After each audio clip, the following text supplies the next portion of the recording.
The Pat McAfee Show.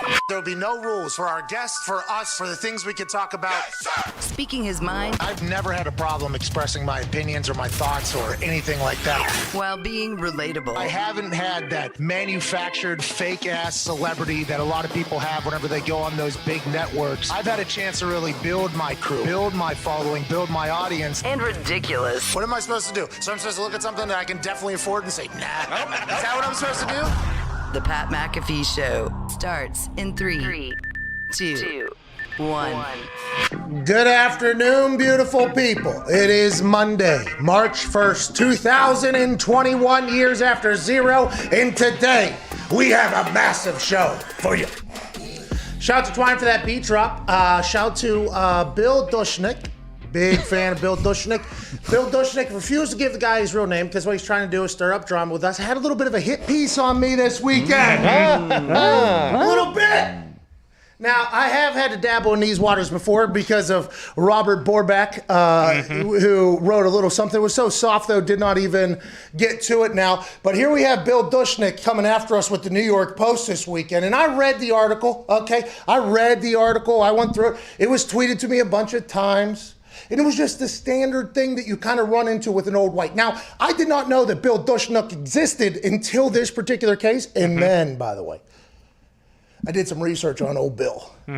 This guy's a fucking scumbag. Okay, so immediately upon learning about that and reading that and learning about this human as a whole, and then obviously the entire reaction to the article, you immediately go like, oh, that guy fucking sucks. Who cares what he has to say? And by the way, are we at the point now where the New York Post is posting articles about us? Good for us, baby! We made it. Huh? Made it. We made it! Everybody can have their opinions. By the way, Jay, please, a little bit of sound over here. We actually have an entire thing about him every time we come back to the show, basically. Yeah. Giving the old white guys something to complain about. Literally, the entire article right there was an open that we use. So I want to tell Bill, I understand. You're right. You have your right to your opinion. I guess you've done a lot of that throughout your entire life. You've been very successful. And if I ever taste a flake of success in my fifth job, as you have had in your one singular job, I hope to one day be able to reach where you have been able to reach, which is the pinnacle of trollness at this point at the New York fucking Post. Congrats to you, and we appreciate you taking a little time out of your fucking life to listen with your stupid fucking ears, with your dumb fucking face, and have a little bit of something different maybe in your life. And maybe stick around, might help you out. If not, no big deal. And whenever you say somebody might have a flake of success at some point, after being named a punter of a decade, and, you know, I got like the Heisman of radio my first year in radio. Yeah. Just got Rookie of the Year. Oh my God, Rookie of the Year. Just the other day in wrestling. It's like, how do you measure? Okay, so that's not how you measure success. I agree. Okay, how do you measure success? Fulfillment, happiness. You read that article, you quickly see that I probably beat him in that particular aspect of life as well. So no matter how you judge success or whatever, Bill, I just want to let you know, I'm happy you've been around a long time. I respect the hell out of you. Actually, I don't. I respect the hell out of your ability to last this long in something that is not easy. I could never do it. I retired after 8 years. Now, granted, all pro, and like I just said, the whole thing. But the fact that you've been able to be around for this long, doing what you're doing, is so incredibly impressive to me. I want to let you know that. I very much believe that the amount of people that you have to tell you how bad of a human you are, which is all the internet was, by the way. As soon as this guy wrote this article, everybody started coming. You got mushnicked. You got mushnicked. You got mushnicked. That's what everybody's saying. So I'm like, what does that even mean? And then I look, everybody's just burying this guy for writing this article about me. Now, he hates us because we swear and I'm disgraceful is what he called it. I mean, Walter Payton, Man of the Year winner, Salute to Service Award finalist in the NFL. No, these are just things that you could have looked up, but these are things that are there. Called me disgraceful or whatever. This guy has had to stare down hate his entire life. And at this point, I am so impressed by it. I could never do what he has been able to do. It felt like everybody on the internet hated this man. I don't know if he even goes on the internet because his Twitter isn't very active. So what I'm saying, Phil, Bill, Dill, thank you for what you did. It was probably the greatest marketing our show has ever had. A lot of people said that if Phil hates it, we'll probably love it. So we got this little promotion, New York Post. We appreciate you, Bill. Keep doing your thing. We understand we're not for everybody, but for those that we are, we can't thank you enough for rocking with us. We're going to have a great March 1st here. March Madness right around the corner. Hell yeah! Hey, So listen, last year, March Madness got canceled. It was when we found out, like, oh shit, this might be real. Yeah. This might be real. March Madness gets canceled. It's not canceled. It's moved.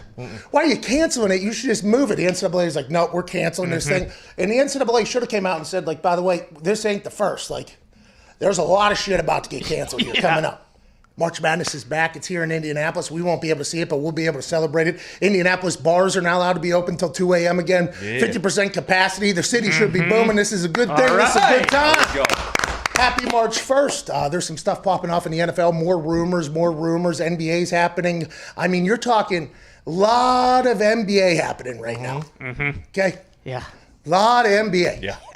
It'd be great if the NFL would come in with a little bit more, maybe news. You know what I mean? Like, if JJ would get off that Peloton. You know what I mean? If JJ, now there's a big rumor, JJ's Peloton ID says Green Bay, Cleveland, or Buffalo going to be in Super Bowl 56. JJ Watt has come out and said, I don't have a Peloton. Please stop with this. But this is what we have to resort to in the NFL world. That's why it'd be nice if some things start happening. Russell Wilson, Deshaun Watson, Lamar Jackson, and the Ravens are now a little bit of drama that we have to cover. I mean, there's going to be things for us to talk about, but it'd be nice for at least one move to be made. 1-888 Dog 6 You're calling the show. The COVID Cowboys here. How you doing, pal? I was pumped to hear Mushnick or Mashnick or whatever his name is. Phil Mushnick is his name. I did think his name was Bill, though, because I thought about... It was on me. Like, I thought about Billy McComas, Billy Tubes, at like the age of 58 or 60, listening to like our show and writing like a hit piece. So while I was reading it, I was thinking of that. It was a pretty funny little time, but it's Phil Mushnick. I would like to have a little bit of respect. That was just classic me. When I try to get names right, I get them wrong. When I try to get it wrong, I got it spot on correct, right? Nailed it. I was pumped we were pumped to hear in the article there was nothing, no complaints about the barking, so the barking will stay. Oh, yeah. Yeah. But if I knew that for Mardi Gras this weekend, the mayor of New Orleans was going to sacrifice Drew Brees' body, I would have been there for that. Yeah, that is something that I guess I did leave out in the whole drama news.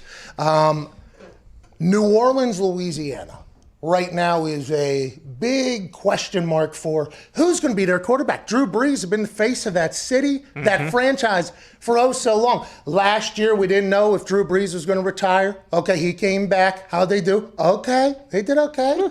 They didn't win at all, okay? They actually lost to a team that's in their division, kind of sent them out. But then, you know, that team is still going to be there for a while. And Drew Brees, did he play his best football this year? He got hurt. What is this? What's going to? And now we're at this point again where it's like, is Drew going to retire or not?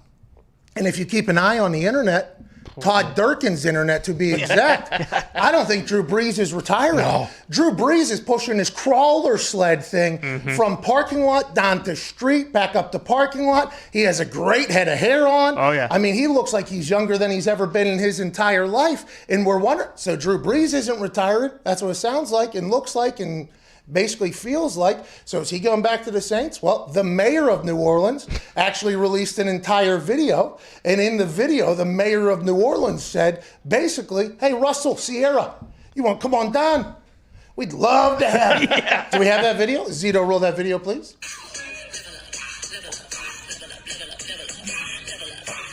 Oh, we should probably... Is that a strike? Can we play that? We should... I've heard the rumors now. Okay, here we go. And I want to make sure that you understand that the city of New Orleans is a place for you and your beautiful family. I'm LaToya Cantrell, mayor of the city of New Orleans. What's up, Mayor? And I know, Mr. Wilson, that you will be a great addition to the New Orleans Saints. And more importantly, I can see us in that number winning that Super Bowl championship once again. Yeah. And what else I can see? What? The Mrs. Sierra Wilson herself on that main stage during the historical Essence Festival. I just wanted to stop in to let you know that we not only admire you, we want you. Love you, man. Love Sierra. Love your beautiful family. The culture of the city of New Orleans awaits you, she says. What she meant to do through that video, and I don't know if this was on purpose or not, and I don't know if anybody in her team told her about the Saints thing going on or whatever.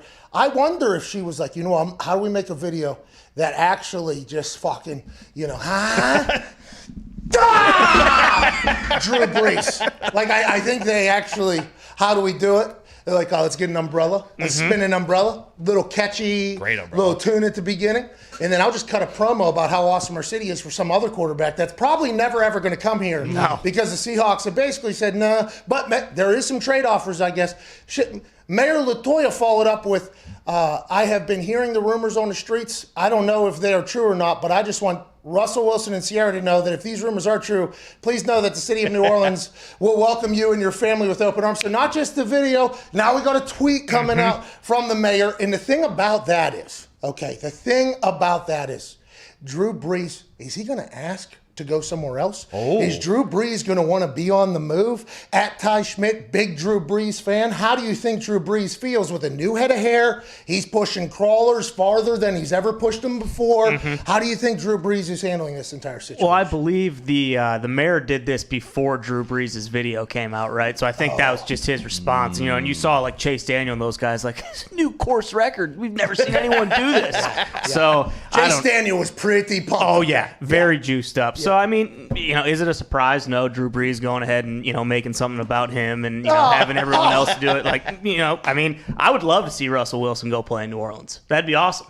I'd love it. But I mean, it looks like Drew Brees. He's got another 4 or 5 good years in him. He's doing something that's never been done before. Growl or crawl. Pushing it all the way around. New course record. Dude. Chase Daniel. I think it was like I was intrigued by I've never done the public group workout thing. Sure. You know what I mean? Yeah, but a lot of players have done, like, they'll go work out together. They'll go to places together. You see a lot of photos of players from working out together at places. You know what I mean? Public group workouts. Yeah, but that seemed like he was doing it with like the cul-de-sac, like his community was. Yeah, I was going to get to that. But sorry. The thing is, whenever you do those group workouts, okay, it's such an interesting mindset, because when I'm lifting, okay, I'm motherfucking in there. All right, I want music loud. All right, I want to be reminded of the hate I need to go ahead and get through this entire thing. Drew Brees, Chase Daniel working out that place there in San Diego, it looks like they're having the time of their life. Is that like a fit fam? Because there was families there, to your point, Diggs. There was Drew Brees running. You heard people laughing and commenting in the back. That's like fit family life? Is that what that is? And if that's the case, I'm very jealous that Drew Brees is at this fit fam lifestyle thing with Chase Daniel over there in San Diego with a new head of hair. The hair thing was wild to me. The hair thing, because that was getting analyzed on the internet as well. Picture of Drew from 39 days ago, or 40 days ago, whenever the lawsuit was in the hair. That hair was clean. Yeah. I mean, Drew Brees is living his best life right now. He might come back and, what if he goes ring hunting? What if he says, you know what, I'll take a low amount of money. I just want to get on a good team and play. That'd be intriguing to see what the market would be for Drew Brees. Would Drew Brees ever play anywhere else? Is there a chance Drew Brees could play anywhere else? Or is it Saints or nothing? Because right now it seems like the mayor is like, yeah, be nice if you just fucking sail off into a sunset there, Drew Brees. Interesting situation. What if Miami Dolphins had Drew Brees? Yes. At Bubba Gumpino sitting here. Fantastic hat. Good beard. Gumpy, hope you had a great weekend. Ty Schmidt, welcome back, by the way. Great to have you. Good to be back. Gumpy, what if the Dolphins got Drew Brees? I would respectfully say no thank you, Pat. Really? You say, hey, give us Tua, who's potentially a second-year Drew, right? Yeah. Potentially. Drew can work out as hard as he wants. It's throwing the ball that's the issue. He's probably going to throw it 5 yards next year. What is your problem? That is quite a burial. I would like to reiterate to the Bill Dushnicks and such that the opinions of Gumpy and any of those on the show do not necessarily reflect that of mine or their employer. And by the way, that's nice to have a good collection of people, okay? It is not always, if I agreed with everything that everybody said in here, there'd be no reason for us to even speak to each other, right? We might as well just go ahead and just speak. Like there's a reason to have that. I don't feel that way, though. I think Drew Brees could come back and play football. I think he could. He's going to have to get hurt 6-7 weeks right in the middle of that thing, though. Yeah. To get recharged, okay? Then come back out on the other side swinging. Maybe he goes to a tandem quarterback place, much like the Dolphins, actually. No, thank you. He's got Taysom Hill. He's there. That's what he needs. He's in New Orleans. Taysom Hill, we don't know if he's going to be an NFL quarterback. If Russell Wilson was to go down to New Orleans with Sean Payton, that'd be fucking electrifying. It'd be so damn good. Other big news of the weekend, Lamar Jackson and the Ravens are not close on an extension. So Lamar Jackson's right here, okay? At a not close distance. That is where the Ravens are with their offer, okay, to Lamar Jackson. Not close. So we have to now break down, what does that mean? Who's leaking that information? How much could he potentially be worth right now at this point if you were to pay him an extension? All those questions. So let's first start with who probably leaked this information. I'd assume it's Lamar's people. Yeah. I'd assume this is Lamar Jackson's representation, letting the world know that what the Baltimore Ravens are currently offering is nowhere near going to be good enough, and to put the pressure potentially on the Ravens to have to answer with the public because the Ravens fans love Lamar Jackson. So that's a good little negotiation. Now, if this is from the Ravens, it could be. Maybe it's somebody from the inside who has a good friend in the media from the Score.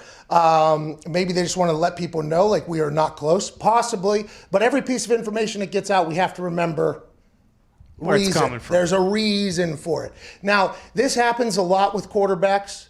Potentially, they're not close, and then it happens. It happens a lot with every other potential position in the NFL as well. Whenever publicly it sounds like they have no chance of closing the gap. And then Alvin Kamara missed a day or sat out a day in the middle of training camp. Everybody thought he was potentially gone from New Orleans. Inside of New Orleans was like, no, he's good, we're good. And then 2 days later, he signed some massive deal. And it was like, oh, now it's Alvin Kamara's team. This always happens. You just have to remember who's putting it out there. With Lamar Jackson, the Ravens are thinking one thing and one thing alone.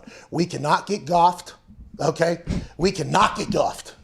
We cannot have an incredible run, incredible football, and then overpay a quarterback, and they seem to forget how to play football or anything like that with Goff. They're thinking we can't get Wentz. Okay? Can't get Wentz. Can't do it. Can't have it. Won't have it. We can't get potentially, no, I'm not going to say it because the Ravens haven't won with Lamar, so it wouldn't make sense. Russell Wilson, though. Like Russell Wilson, they pay him a lot of money. Yeah. They go a different direction. They get rid of that defense. We're going this way because we have to pay the quarterback, change the entire team. Haven't been back to the Super Bowl since, right? So now granted, Russell won Super Bowl before then, so that's how it would be different there. But with Lamar, that's what the Ravens are thinking. And what Lamar has to be thinking is, I've already won MVP. Okay, we got a playoff win. I took the next step I'm supposed to take. I'm getting better and better every year. All the bullshit about I'm going to get hurt, you won't be able to play this way, I put that all to the past. I took a shit in the middle of a goddamn game, came back and won that thing on prime time. If you're Lamar Jackson, you got to be feeling as if you're next. Even more so than Dak, by the way. Much more so than Dak Prescott. And we hear how everybody talks about how much Dak thinks his agent wants him and everything like that. Lamar's price is going to be very high. Will the Ravens pay it, though? That is a massive question mark, especially with the salary cap in massive question mark for next year. It's hard to speculate, but what do you think it was in like the ballpark of where Dak is? Like, and do you think they're hung up on like that fourth or fifth year because he knows that if he doesn't throw the ball better, like he might not get another piece of the pie? He would have to be a 5-year deal that they're offering. I would assume that at this point, if you're a quarterback, especially after Patrick Mahomes just signed that 10-year deal, in the old heads, all the old OGs are signing 2-year deals or 1-year deals or whatever. I would assume the 5-year deal is just like the standard in all the NFL's eyes. But maybe Lamar Jackson wants a lesser deal. Maybe he wants a 2-year deal. Maybe he wants a 3-year deal. So that if he's still electrifying, he can cash in again and again and again. Maybe he's the one pushing for a shorter deal as opposed to a longer one with higher money, probably more guarantees in that thing. I'll be intrigued to see how that plays out, that contract, because Lamar Jackson is a much different player than we've ever seen. Everybody can say there's been, mobile quarterbacks in the past, and there has been, but what Lamar does is just fucking filthy. And it seems like his throwing is getting better and better. Now, we were very quick to judge Lamar Jackson on being able to throw a football, but we didn't judge Josh Allen as much, mostly because Josh Allen was out of sight, out of mind. Nobody got to really see it. With Lamar now, he's established, he's won an MVP, and it feels like, just like some players don't have a three-point shot, it feels like the throw is something that Lamar is going to have to keep developing and get better, but he could become the most athletic guy on the field and the best passer on the field. It's all there, potentially, athletically, intellectually, everything-wise. It feels like it's potentially there. It's like, is that scientifically possible at this point if he becomes the best passer as well, which is what you would be paying for, I would hope. Don't you think Lamar and his agent and how they say resetting the quarterback market and stuff like that, Deshaun got 4 years, $156 million. Now Lamar could be like, hey, I got an MVP. Deshaun doesn't. Lamar Lamar can't say that he can throw, and Deshaun can. Whoa. Dude, 4 years, Whoa. $156 million. Don't you think Lamar's probably asking for that? Yeah, but Lamar can also say, I can run much better than Deshaun. And by the way, Deshaun, incredible mobile, but he's not Lamar. Lamar is, and he gets all upset, I guess, and he should, because he doesn't get treated with as much respect in the public quarterback eyes or whatever, but he is a running back, an elite running back, playing at an elite level of quarterback. That's why it is so impressive. Not that he is, but he has the tangibles that elite running backs have, just the ability to make people miss in good feel, awareness, his vision. He doesn't get hit hard, which is great for him being a quarterback, which answers the question, will he be able to do this for a long time? It's just, when does he become, in everybody else's eyes, and probably even the Ravens' eyes at this point during this negotiation, they're saying this, when does he become the guy who could just win it from the pocket, which, by the way, is complete bullshit. I do know that, but that is always going to be the excuse that people make. And the reason why is because Tom Brady could never do what Lamar does. But everybody wants to say, well, if Lamar wants to get paid, he has to be able to do what Tom does. It's like, well, fuck, can we not add there's a little X factor. Yeah. There's quite an X factor over here. You know, they're like, yeah, but they can stop that. It's like, well, they can stop a quarterback that's sitting in the pocket as well. Not Tom Brady. Obviously, that was a poor example. But let's talk about a stationary, old school quarterback. Everybody thinks Lamar has to prove he could do that, and then he'll be able to do it. It's like, I think he can do that, but why does he have to prove he can do that at the same level as every other quarterback when every other quarterback that's up there can't even come close to doing what he can do over here? That's an interesting thing, isn't it? Well, you definitely would need to take into account that any run he has could go for like a 70-yard touchdown, and there's no other quarterback who has that same, skill set. Legit, though. The spin moves, I mean, people could say Deshaun could do it, I guess, and I assume there's a couple others that we're forgetting. Kyler could go, right? Kyler does a lot of skirt and everything like that. But what Lamar does is it's very different. It is. No one takes off like him. And if you're Lamar, you could say, give me a few more weapons here. Yeah. You know what I mean? Yeah, you got Hollywood, and then Hollywood was tweeting out the middle of the year is, what's the purpose of having dogs if you ain't going to use your dogs or whatever? Yeah. It's like, okay, that's real. Okay, and everybody said that offense was getting predictable. They end up winning a playoff game, though. They did. You know what I mean? So that's like, they're moving in the right steps in what you would. And shout out to Harbaugh. Hey, big shout out to Harbaugh, by the way, because he had Joe Flacco. Joe Flacco goes out, Lamar goes in. That offseason, they completely transformed that entire building to become a Lamar Jackson success story here. We're going to bring in tight ends. We're going to become old school football. We need fullbacks in here. We need everything. This is what we're going to do with the guy that we have. It has had great success for them. Now, how they take it to the next level, that's a conversation that the Baltimore Ravens are currently having with Lamar, it sounds like. And Lamar is probably pointing the finger, Lamar's team is probably pointing the finger back at them as like, hey, maybe if I have one tight end to throw to, okay, and I have Hollywood Brown, then we have three running backs. JK is great out of the backfield. But if you get us a guy, maybe we can open this thing up even more. If we don't get as predictable, maybe we can really get going. That's probably what Lamar's selling. That's interesting, though. Joining us now, a 9-year NFL veteran who played in the secondary. Great show, the Man-to-Man podcast host. Ladies and gentlemen, Darius Butler. Fellas. D-Bud, how you doing? I'm doing great, man. How you doing, man? Rookie of the year. Congrats, man. Big time. Hey, you're Rookie of the Year, too, dude. You were there. Yeah. You were there. Yeah. I'll take that. We did it. Didn't we? Hey, quick question. I went on this rant, I think, before you were on, so I'm not sure if you heard it. Lamar Jackson right now currently in negotiations with the Baltimore Ravens. It is alleged now that they are nowhere close. So who's leaking that information? Probably Lamar Jackson's team, but maybe the Baltimore Ravens are as well. Who knows?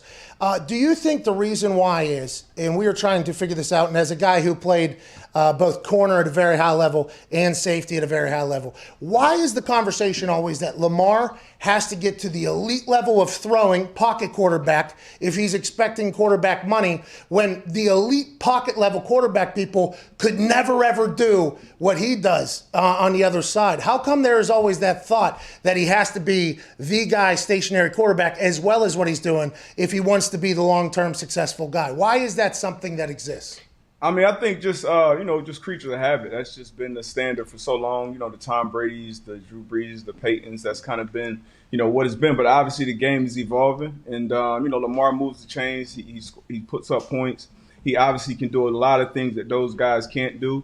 But at the end of the day, I would say one of the weaker points of not just him, but that entire offense and that scheme is, being able to move that ball in the 2-minute drives. So a lot of games come down to, a lot of big games come down to when they know you're passing the ball, can you drop down and be, accurate inside and outside the numbers. I think Lamar Jackson has proved more than enough to be one of the highest paid quarterbacks in the league.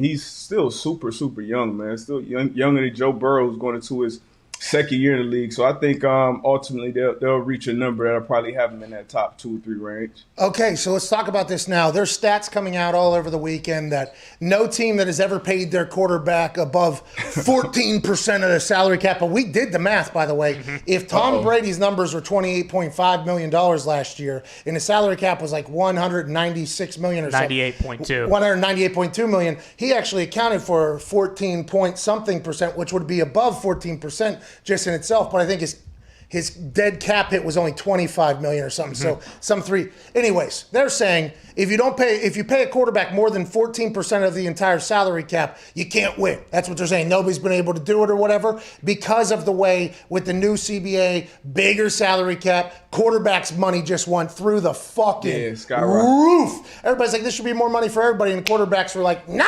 Actually not. This is going to be more than money for us if you want to make go. How do you feel about that entire aspect, though, where this next generation of quarterbacks who are about to get paid could potentially be punished by the previous generation's failures with the amount of cash that they were paid? Yeah, because it's tough to do. It's tough to obviously build a quality roster around those huge contracts. But, when guys are up, they're up. So, I mean, it's a balance. I mean, Brady, for a number of years in New England, took pay cuts, took lower numbers on the books for the betterment of the team. And you've seen the success that Seattle had when Russ was under his rookie contracts and other teams. So it's tough to do. And they're going to keep getting paid that money, though, when they're up. Just like Dak and the Cowboys right now, like the number is kind of what the going rate is, regardless of how you feel about them. What's your alternative? So you got to figure that out, and other teams are going to have to continue to figure it out and maneuver the rest of the roster around that. But quarterbacks, ultimately, I think it's going to be some point where they kind of got to get into their own lane. Yes, I think so, too. I think they should be slotted, do their own thing, have us be our own thing. And then everybody will say that's quarterback club. Well, not really. The quarterback club was actually the quarterbacks back in the day not joining the union and making their own deals and literally fucking over everybody. Yeah. This would be them not cutting into the salary cap in a much different world. Let's talk about Dak Prescott because when you talk Dak, all right, you immediately go to Jerry Jones and you think about Jerry Jones, the way he's handled this entire thing. My hands don't get cramps writing checks. And then he said, I just want to win games. Okay, so to win games in Dallas, I think there's a lot of things that are going to have to happen. I think it's potentially a culture issue going on down there. But if you pay Dak, they've paid everybody else down there basically, which, by the way, should have paid Dak years ago. This has now come. How come the Chiefs have this ability to pay the biggest contract in history to a guy and also keep everybody else around him for the next 5 years? But every other team can't do it like Dallas, and Dak is supposed to be the one that's supposed to change, as opposed to maybe the Dallas Cowboys figuring out how to utilize the salary cap a little bit better. Yeah, see, I never like that. I don't like the players having to change or take discounts or things like that, because the Cowboys are going to be around for a long time after Dak's, done in the league. So Dak needs to strike while the iron's hot. He obviously was drafted in the 4th round, unseeded Romo, week 1, didn't miss a game first 4+ years. And then, so he's done everything in his power. Now, Jerry Jones, he strung it out. And now we're at a number where they're saying they're uncomfortable paying him. But like I said, what's your alternative? But for Dak, he got to strike. He got to hit what irons. Obviously, he got hurt for the first time in his career, serious injury, missing some times. But you saw Carson get over 100. You saw Goff get over 100. We talked about Jalen Smith being paid. Zeke getting 90. He kind of tricked it off. He should have went and joined Zeke and Cabo a couple years ago and got his money first. I don't know how the hell you pay everybody around the quarterback of, he's the face of the most valuable franchise, on the planet. So they got it. They got to figure. But that's on Steven and Jerry to figure out their roster and all that stuff. Dak, he's done everything in his power to do. All you got to do is get healthy and sign that check when it look right. I think Goff and Wentz and them, I mean, That is what everybody's scared to death of at this point. You know what I mean? Yeah. Like, not Detroit, by the way. Detroit's not scared of it. Detroit's like, we want that. You know what I mean? Bring it on. Big contract, massive contract, best days behind you. Bring it in here. We want it. They're going to deal with that, obviously, in a different Detroit fashion. for you. Hey, that guy's going to gnaw kneecaps, bro. All right. He's going to get that team going over there. What do you got, Ty? D-Bud, do you think Deshaun or Russell will actually change teams this offseason? And what more can these guys do? Like, I don't ever remember a situation where it seems in both cases it just continually gets worse and worse and more stuff is leaked. And I feel like if there's smoke, there's probably fire.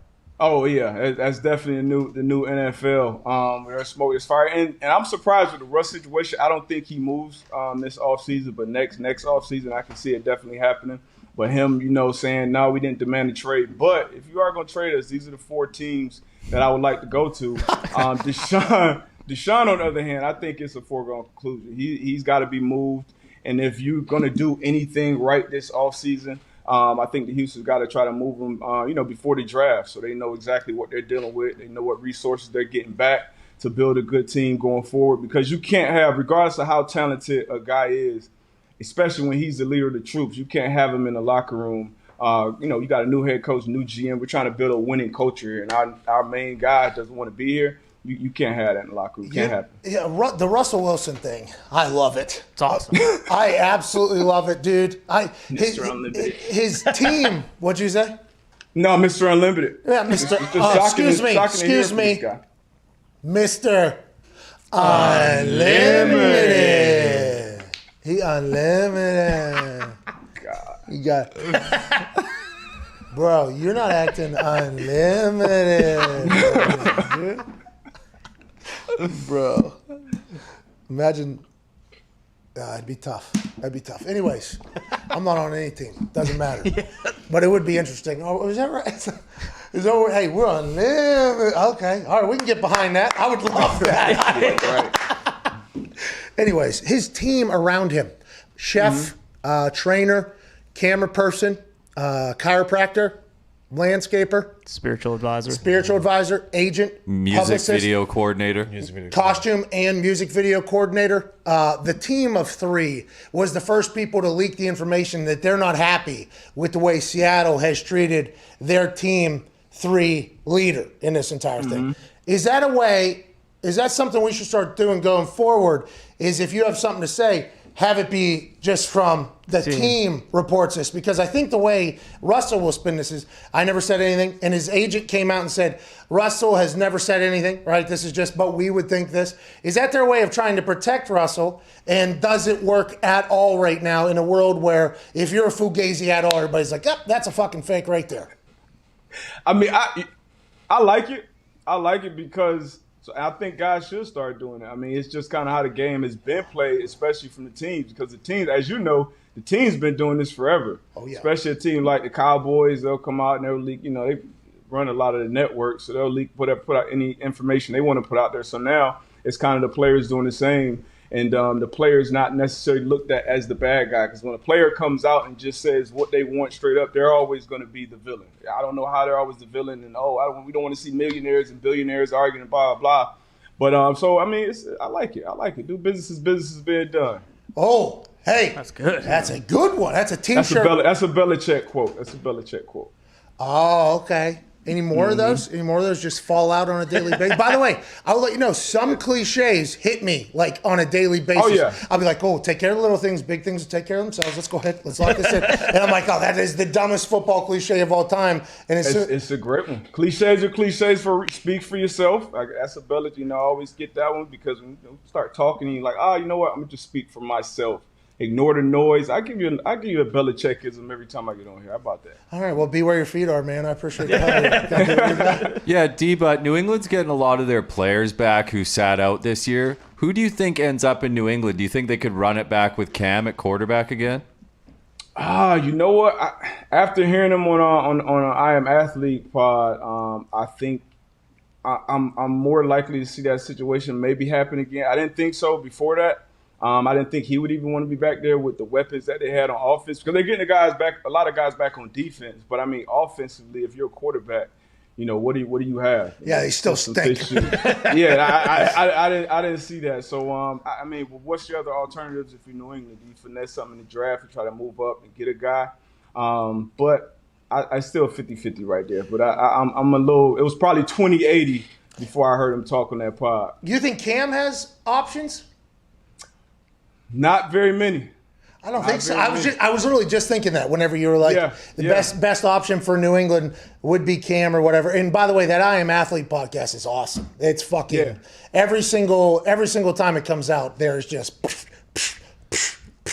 my man-to-man pod. Can't wait for it to get as much exposure. You guys have been crushing it over there. We appreciate you here at the office. But whenever we were listening to Cam on there, he was talking about, the dope as shit one. That ran 5 straight days on ESPN. Yeah, they took that around. That was a little odd to me. 5 straight days that thing was on there. The thought, though, now in allegedly Bill Belichick's raving about Cam Newton now everywhere it's on, it feels like that is becoming something where they're going to be together for the long haul. I'm intrigued to see if there's success there. If there is, by the way, what a massive, nice fuck you from both of them to everybody if there's success there. But that roster is not ready to go, I don't think. The roster's not good. And I mean, last year he didn't have a lot of time, obviously, going into a completely different system. True. McDaniels has been known to be a pretty good coach. So with another year under your belt, another offseason, hopefully you get somebody in there that can, help him out on the offensive end. I can see it being somewhat successful. Obviously, you got the Bills, and they're doing some big things. You got the Dolphins. Hopefully, they get the shine. So that's the only way, huh? Tua, you're out on Tua. Tua stinks. He just said. Is that what you just said? I saw him. He cranked up the cars yesterday. Yeah, it was electric. They're doing a little. Yeah, we want the shine down here. but if we get to it, we cool with Tua too. But we want 4. Hey, when's the mayor coming out? When's the mayor coming out, like over in New Orleans? The mayor came out and said, hey, Drew, fucking retire. Okay? We're trying to get Russ in here. When's the mayor of Miami going to be like, Tua, aloha, okay. When's that going to happen? We're a little fair weather down here a little bit when it comes to football. We're not like a little more diehard. It's a little more not me. Changing hats every day, D-Bot. Yeah. We got loyal Dolph fans, but for the city of Miami, I mean, it's too much to do down here to be, come on, man, let's be serious. We got this. D-Bot, speaking of fair weather, didn't see you wearing the Miami Heat hat a couple weeks ago. Interesting. Who would you rather have, Cam, Jimmy G, or Teddy Bridgewater? Because it seems like... Or Jameis Winston. Oh, okay, Jameis Winston. Damn, I'll go Jimmy G, man. I go Jimmy G. I think Jimmy G is catching more grief than he should be. I mean, he's had I don't know what his record is, but it's pretty good winning percentage. One Super Bowl appearance already. Obviously had a great defense, but I think Jimmy G's not bad. He just has to step up and make the big plays in the big moments. But out of that list, I'll take Jimmy G and probably Jameis number 2. Really? What about Teddy? Yeah, Jameis post LASIK. I gotta take a shot on the guy who just got LASIK and threw for 5,000 yards the season before. 30 picks, but you threw 30 tugs too. Jameis, when you show up, you got to score points. So still young too. A couple follow-ups there. Jameis's workouts are starting back up on the internet. Oh man, we thank you, Jameis. Can't wait to see what's next. Whoa, shenanigans he got up his sleeves. Dude, they put the camera at a place where he knows, right? He knows at this point. Oh, yeah. Jameis knows what gets the people going. You know what I mean? Those cameras, the super zoom, it almost felt like they were zoomed in on his workout face. It was unbelievable. I'm like, thank you, Jameis. Now, whenever you talk about Jimmy Garoppolo, Jimmy gets traded. Did the Patriots want Jimmy over Tommy? Did Jimmy G maybe steal the hearts of Belichick and Kraft over Tommy fucking Foxborough? And then he gets sent out. Then he has success. Bang, bang, he's undefeated. Then they re-sign his contract. We got the guy, okay? Here we go. Shanahan, Lynch, we got our guy. Here we were going to go. Then he gets hurt. We're down. Then he gets back. Super Bowl. Okay, holy shit, we're running the ball a lot, not really doing much. Then last year, after a Super Bowl loss, it was alleged the 49ers were going to bring in Tom Brady over Jimmy G. So Jimmy G is like looking over his shoulder this entire time. We just played in the fucking Super Bowl now and potentially out. Now this offseason, allegedly the Niners reached out about Teddy Bridgewater. they reach out about some other quarterbacks. Jimmy G is at a point where he signed a contract, got paid, and he has no idea if his team wants him there or not. I feel like just like Carson Wentz, the thought of a team wanting you to be their guy can help, I assume, some people that maybe, I don't want to say are just built differently. You know what I mean? And maybe Jimmy G, with the way the Niners have yet to say this is our guy for the long haul. They say it, but then all their actions say they don't really mean it. Do you think that potentially helps him? And is that going to help Carson, you think, whenever Carson gets to Indianapolis? Like you said, it depends on the guy. It depends on your mental. Obviously, a guy like A-Rod, they went drafted a guy in the first round, and you saw the season that he had. And, hearing him talking on your show, it wasn't like a spiteful FU type thing. It was more so like, whatever challenges come, blah, blah. Now, Jimmy G, could he have that mindset? Could Carson Wentz have that mindset? I think it'll be a good move for Carson Wentz, moving from a fan base in a city, in a town like Philly, to Indy. A little more, a little more Midwest, a little more not laid back. Obviously a lot of expectation at the quarterback position, but I think that'll be a better move for him. But Jimmy G, I think he'll be all right, man. I think he'll come out. He obviously been under time. He knows how to find motivation from different things. He got a kind of a raw deal last year. A lot of guys are banged up. He was banged up.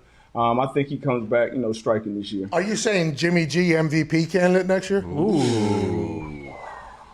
I wouldn't go that far. I'm not gonna go that far. I wouldn't go that far. Okay, so it'll be good. It'll be next year. He'll be good. Next year we'll be talking again whether or not the Niners want to upgrade a quarterback. That's what you're. Like Ty said, where there's smoke, there's fire. There has been a lot of talk. All last season, was he the guy? You saw him get pulled, but I think it was more the injuries with him and the injuries around him last year. I think next year, he'll put a lot of that talk behind him. Great conversation, Dave. Thank you so much, ladies and gentlemen. Host of the Man to Man podcast. 9 years in the NFL. Yes, sir. 9-year NFL vet, Darius Butler. There was a little bit of a conversation before the show on how many years it was. We thought 9. Yeah. Oh, yeah. Weren't 100% sure. So on his nameplate, we just put NFL OG. Yeah. Let's go ahead and just make sure we Both check out. Just boom, boom. Go ahead and knock it off. Great conversation. 43 minutes in here to hour number 1. We'll answer some phone calls on the other side. 1-888-MAD-DOG-6. Oh, you guys almost got reinvigorated, by the way, by the fact that the barks were not chastised on the show. We're not mentioned. Boston Connor, by the way, on vacation next few days. Hope you have a good one out there, Connor. Hey, enjoy. Welcome back, man. Surrey. Zito is running in Foxy's spot. Foxy is also on vacation this week. Jason McAfee still here, as is Nick and all the boys. Cannot wait to chat with you on the other side. This is the Pat McAfee Show, Monday, March 1st. Rabbit!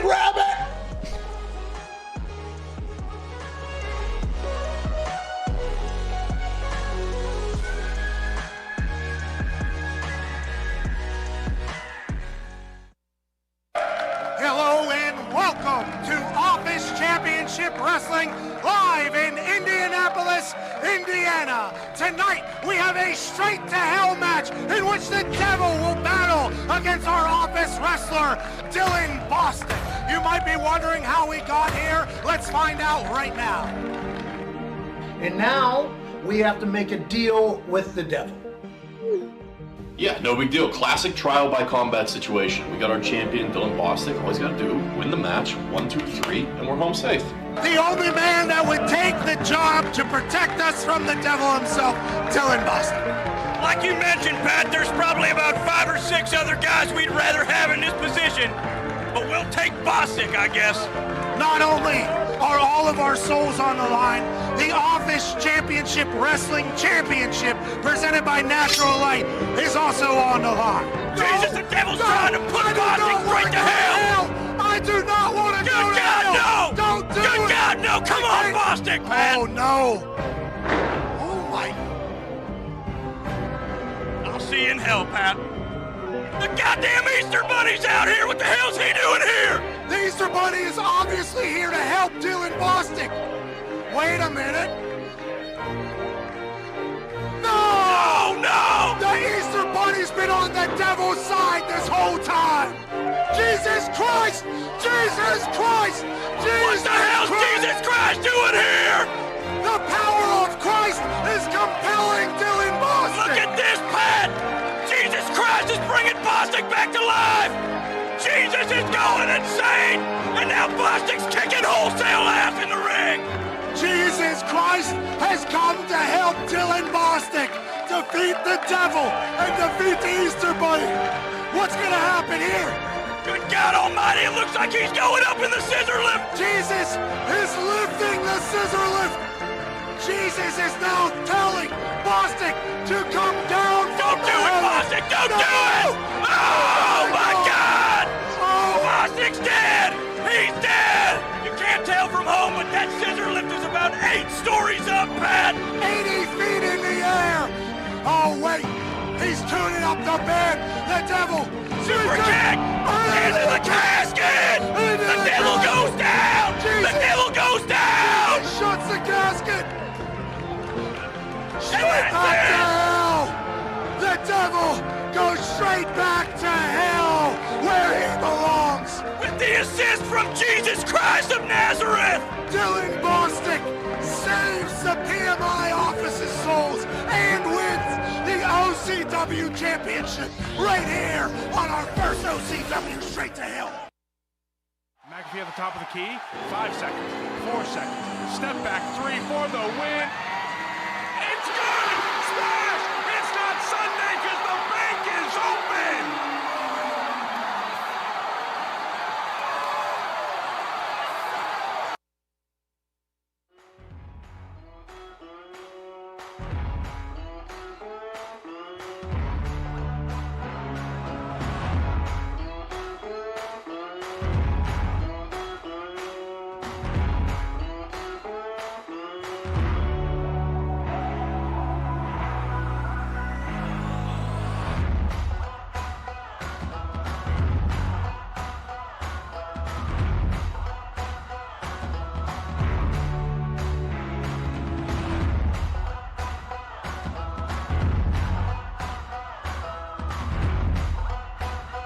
Giving the old white guys something to complain about. It's the Pat McAfee Show. Welcome back. Big things popping off on the internet right now. Yeah. Just want to let you know that today's show is brought to you by Manscaped, presenting sponsor. Okay. You know what that means? Pretty big. Yeah, it's pretty big.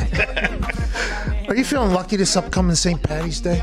I know I am, thanks to Manscaped. The global leaders in below-the-waist grooming, they sponsored this show to ensure you have the best tools for your ball trimming ritual. Bill, listen up.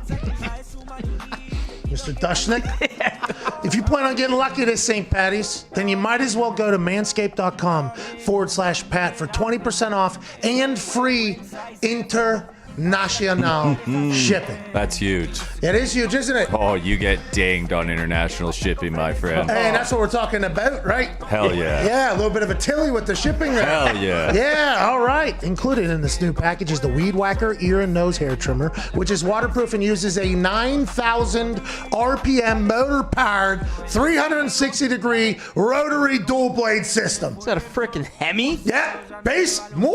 Yeah. Speaking of, how's your truck, Diggs? Awesome. Diggs has a truck that has maybe the cleanest looking wheels I've ever seen on a pickup truck. Being serious. They're not durable, though. All 4 of them? Oh, man. Currently 3. Oh, okay. Getting the 4th tomorrow. Okay. Look, guys.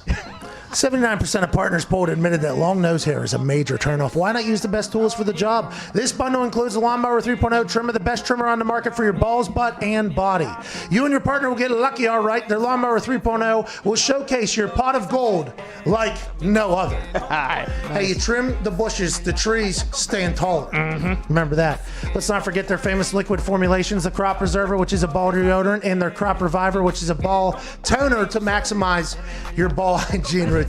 Get the performance package. I receive 2 free gifts, the Manscaped boxers and the Shed travel bag when you go to manscaped.com/Pat.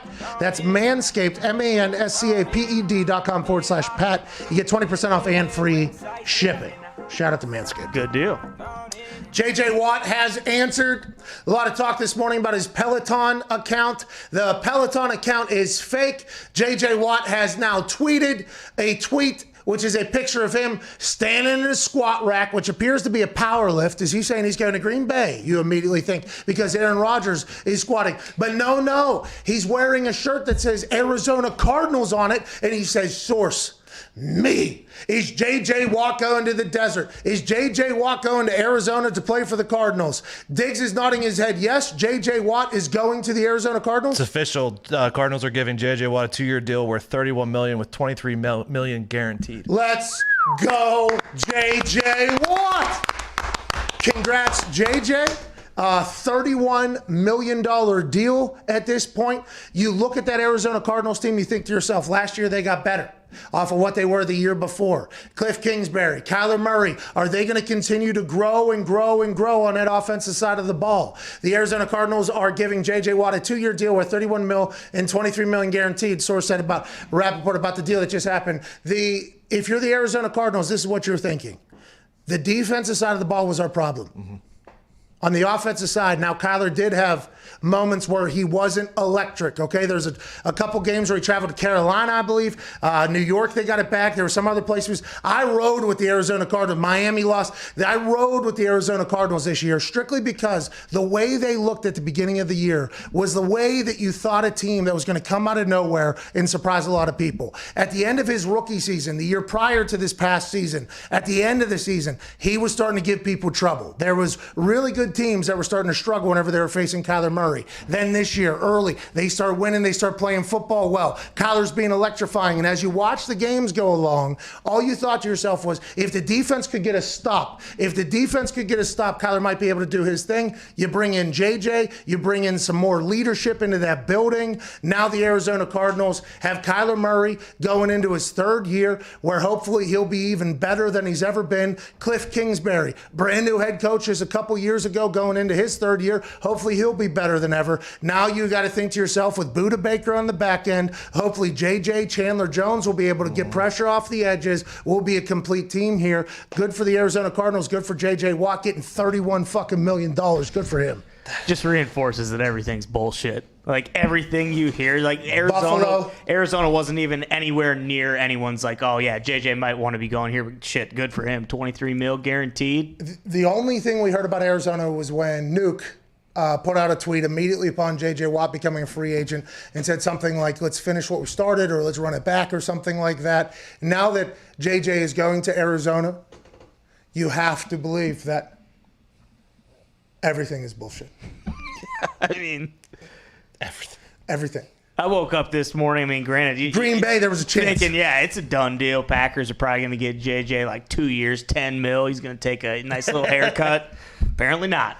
Good for him, man. Good for fucking JJ. Get paid again. Hold on. His people, by the way, his people did not leak any information. No. What he texted us during the show was 100% true. We're not talking to anybody. The Arizona Cardinals must have talked to somebody, because that's where that number came from, $15-16 million a year. So Diana Rossini, incredible connections with the Arizona Cardinals. Yeah. Let's remember that. Let's remember that. Yeah. Unless there was another team that had $15 to $16 million offer, which maybe there was. At this point, we will never know. But the Cardinals and J.J. Watt, good for J.J., good for the Arizona Cardinals. Imagine if that team becomes scary over there. Yeah. You know, they got Matthew Stafford just moved into the division, though. Mm-hmm. See if that's going to change. Team 3's not going to be happy about another pass rusher. Oh, Team 3's going to be pissed. They'd maybe get Clowney down there, too, back with JJ. Yeah, it's whenever he was playing his best football. Yeah. Right? Huh? Get the band back together. Yeah, why not? Let's get the band back together. Maybe Isaiah Simmons starts playing football. He played better. Well, they started playing him more Yeah. in the second half. They weren't playing him as much. Remember Isaiah Simmons out of Clemson? Everybody was just like, this guy is corner, defensive end, safety, linebacker. He's just a football player.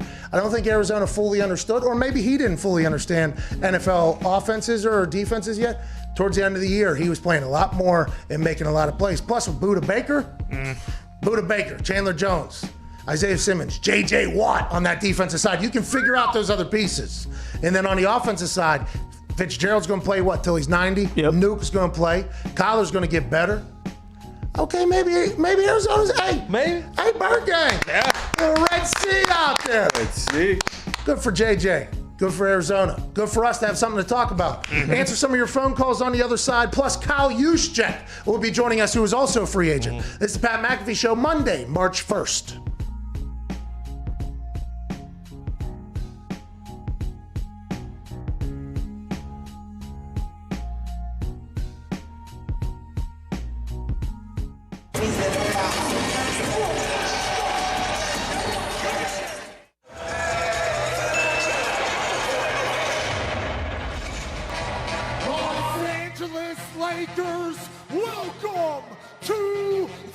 splendor, the home of a team and a fan base on a playoff push the likes the world has never seen before.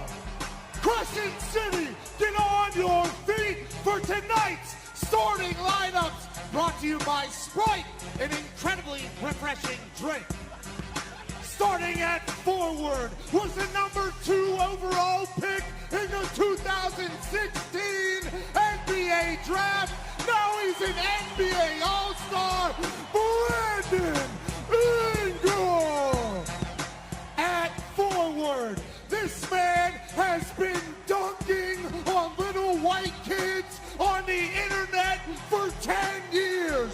The incomparable, unstoppable, 6'6" phenom, Zion Williamson. At center, standing at 8 feet tall, from Georgia Tech, number 22, Derek Favors.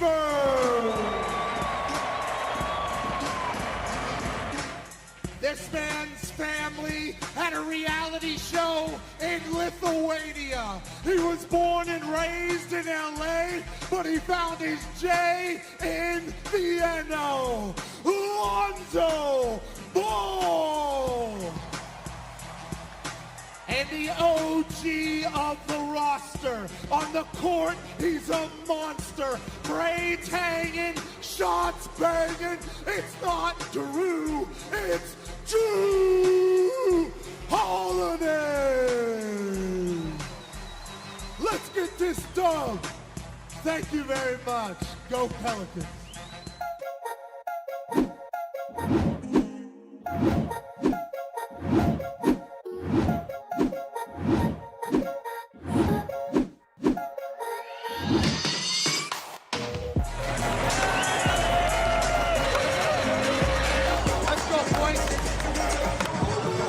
Tired of me right now. That's how you play basketball.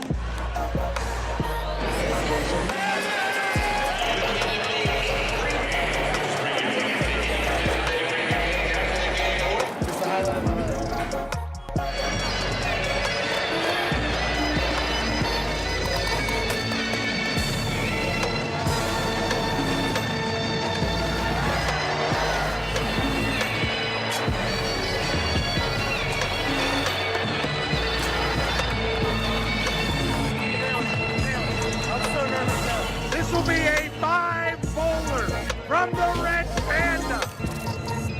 Up we go. Yes! Yes! Yes! Red Panda!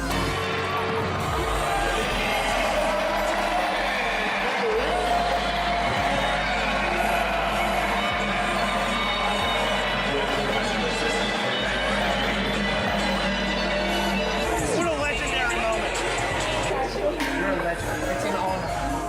All right, so mission accomplished, right? Come down, intro some players, throw some bowls to Red Panda, fly back to Indianapolis. Success story, Foxy. What a fucking night.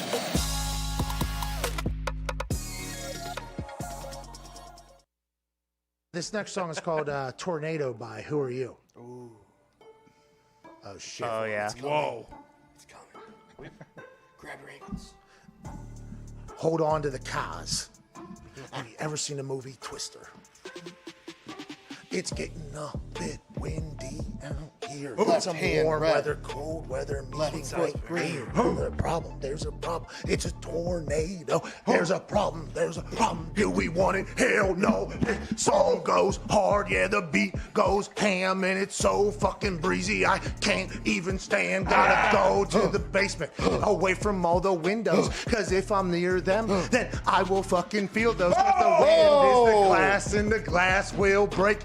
How much can the house fucking take? Just a couple months ago, I was standing outside, right next to my beautiful wife, when we heard a fucking train about to come through the trees, and we sprinted to the basement, almost made me fucking pee, cause the breeze was coming.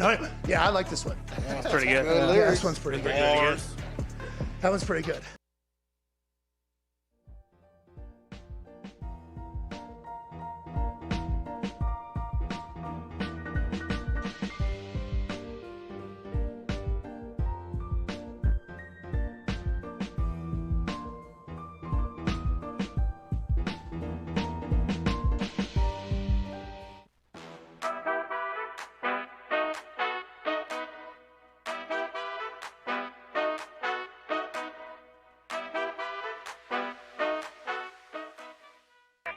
The Pat McAfee Show. There'll be no rules for our guests, for us, for the things we can talk about.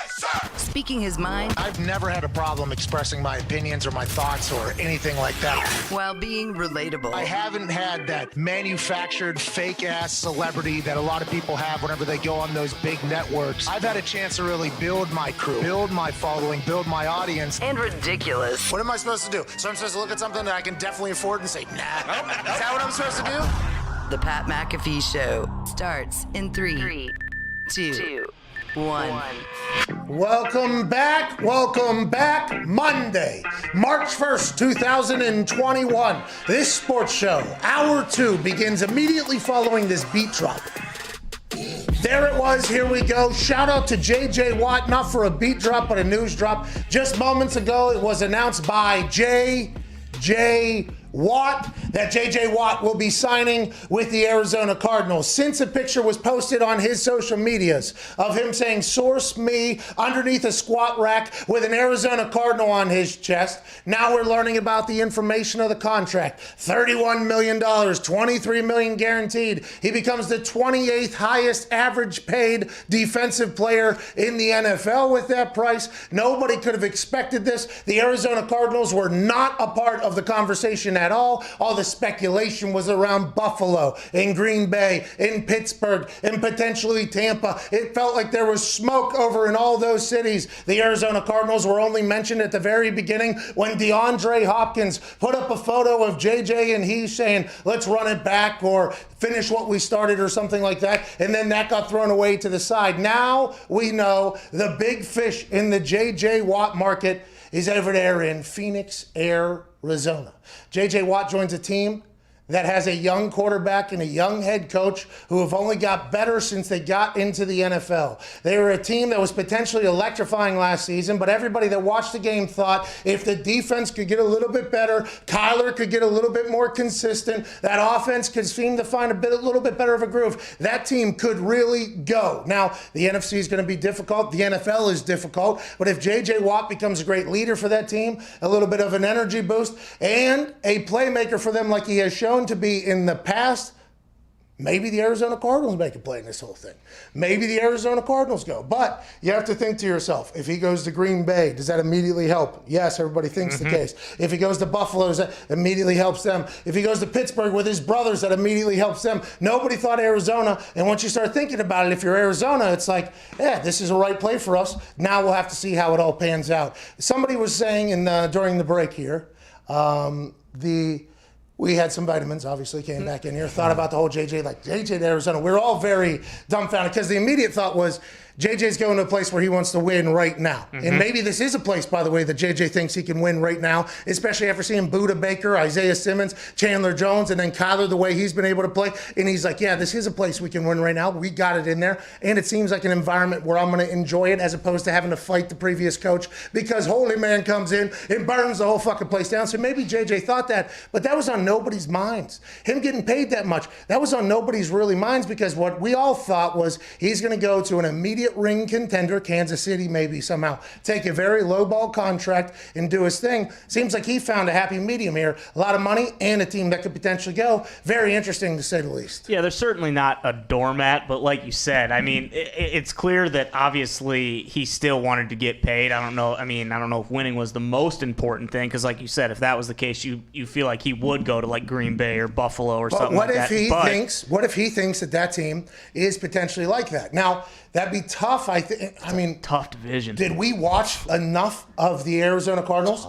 I did. Okay. I did. I watched a lot of Arizona Cardinals. I lost $70,000 in one weekend because of the Arizona Cardinals. Okay. Now that was a parlay. I didn't bet $70,000. Take it easy. I do plan one day, though, if I find a flake of success, to actually gamble like that, though, on things that I think are locks, which are and were the Arizona Cardinals this past season. Because when Kyler came out, the first week he hit a little whoop, he hit a whoop, and by the way, good squeaks, huh? Hey, good squeak. Oh, I can film one of those. Oh, the Nike commercial? Yeah, with the ball bouncing over my head. Yeah. The whole thing.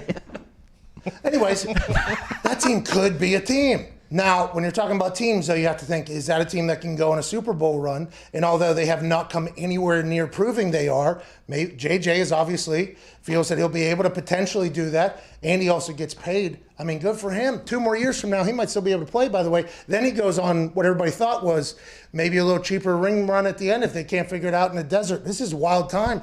Pittsburgh Steelers fans thought he was going to be the 3 Watts were going to be in town. Oh, he hates his brothers. What's that? He hates his brothers. All right. That's all I get from this. Or he just didn't want to play for $1 million. Or how about this? Arizona told him. He said, "Hey, you come on down. Guess what we got too? I saw a little ass slap. We wasted a year for you. We wasted one of your years. I watched it on Mic'd Up, right? JJ's like, what are you talking about? He's like, the ass slap, I'm sorry, we wasted one. You remember you did it on Mic'd Up, and JJ's like, with Deshaun? He's like, bingo. You know what we've been thinking? Okay, we got Kyler, all right? We got some number ones. Let's go ahead and then we get well packaged. So then it'll be Nuke, Deshaun, JJ. You guys are all super tight. Now we got Chandler, Buddha, Isaiah. That's what we're thinking about doing. In Arizona, by the way, great city. You're gonna love it. You're gonna love it out here. JJ, I know you and Houston, great relationship, but Jack used to be moved to. We ain't got that here. Actually, what we got is maybe Houston Texans good players reunion. If you guys can go get Andre Johnson maybe out of retirement, we'll have him run some goes next to Larry as well. That would be wild if that was to happen. Will Fuller's a free agent. I mean, the Cardinals aren't afraid to trade their first-round quarterback draft picks. Hey, that's a good point. What if the Arizona Cardinals end up in the Deshaun Watson conversation and they are somehow the team that gets Cal McNair and Easterby to answer the phone? Oh. Teams are leaving voicemails now. I don't know if you heard this. Teams are leaving voicemails because they ain't answering. You know, like you call a friend, they don't answer, goes to the voicemail, leave a voicemail that's like, fucks with them a little bit, or sends the exact message that you need, and or you just text the person. But let's act as if they're an old white that does not text. You have to call a business phone or whatever. You're definitely leaving a voicemail, right? I mean, absolutely leaving a voicemail. For sure. I wonder if anybody's talking to Easterby directly. Hey, what's going on? This is insert name of GM from team here.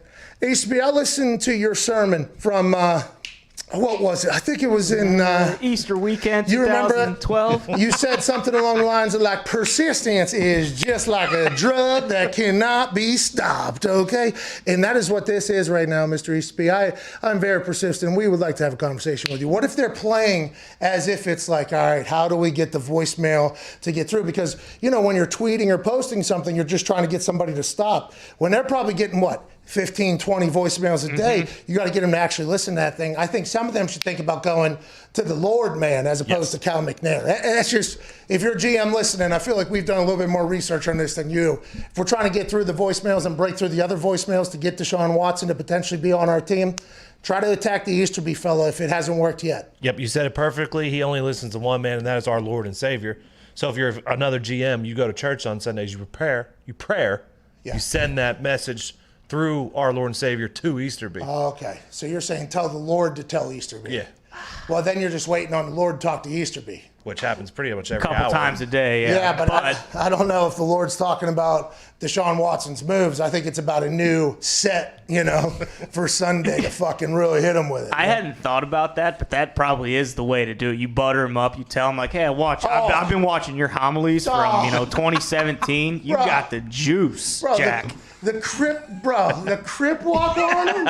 And talking to the Lord. Butter him up a little bit, get him talking, and then, hey, what can we do? What can we do about this, Sean? Hey, we got a guy who drafted top 5 in the MLB as well, huh? Yeah. Get you, huh? Kyler, you're gonna love the guy. He's from Texas. Hey, here we Hey. go. Is Kyler from Houston? Let me look. There's no way Easterby's not on the sidelines this year, right? Nick, I was just told he's from Dallas. He is not from Houston. Bedford. What? Bedford, wherever. What? We're not doing it. We pushed this J.J. Watt news has shaken a lot of things here. Yeah. This changes a lot. We have something to talk about, which is great news. We have a guest joining us here in a little bit, Kyle Juszczyk, the Juice, who is a fullback, formerly of the Niners. You know and love him whenever. Now he's going into free agency. Does this change things, Kyle? Oh, true. Hey, Kyle, listen, you're going to go to whoever pays you the most money. I very much understand that. But is there a thought of picking and choosing where to go? And what do you look for whenever you're trying to find what team to go to? What could JJ, who is literally in the market right now at the same time as Kyle Juszczyk, different positions, but what is it like out there? Are you hearing anything? I guess you can't even talk to him yet. Does he have ideas? Are they doing strategy? Ladies and gentlemen, joining us now, a man who is an absolute stud. He's been to 5 straight Pro Bowls. Holy shit, 5 of them. Probably going to go for the next however many. Formerly of the Niners, fullback Kyle Juszczyk. What's up, Juice? Hey, what's going on, guys? How you doing? What's going on? Shout out to you. Shout out to the boys for having me on today. Hey, shout out you, dude. Hey, big shout out there. Big shout out show. Shout out your Pro Bowl pullover, by the way. Shout out. Yeah. Nice. Hey, that's earned, not bought there. That's earned, not bought. There's only a couple things there. Hey, you pointed out, man. You said I'm not counting over here, but if you're going to put out there to the universe, let them know. Yeah. A lot of GMs that hopefully are watching today. Okay. Let's talk about those GMs, Kyle. Have you been a free agent before? Yes. Yeah, I was a free agent after my 4 years in Baltimore. Okay, so whenever you hit free agency, are you picking and choosing, obviously knowing that at your particular position, there's only a few offenses that utilize it? Or are you guys pitching, hey, tight end, whatever you need, H-back, that whole, is it just, are teams approaching you as both? How does that whole thing go? Yeah, honestly, it's a little bit of both. Like you said, like right now, there's not as many teams that use a fullback as much as San Francisco does. I mean, obviously, there's actually no teams that use them as much as San Francisco has. We've, been top in the league the past 4 years. But there's a little bit, another side to that argument is that before I was in San Francisco, they weren't really using one either. But, I show up and that number goes up. So, yes, we're looking at teams that already are using a fullback. But I like to, give myself a pat on the back and say, these teams that don't have a fullback yet, they just haven't had me on their roster. So that could change a few things. I like that, Juice. Okay, J.J. Watt just signed with the Arizona Cardinals. That was not expected at all.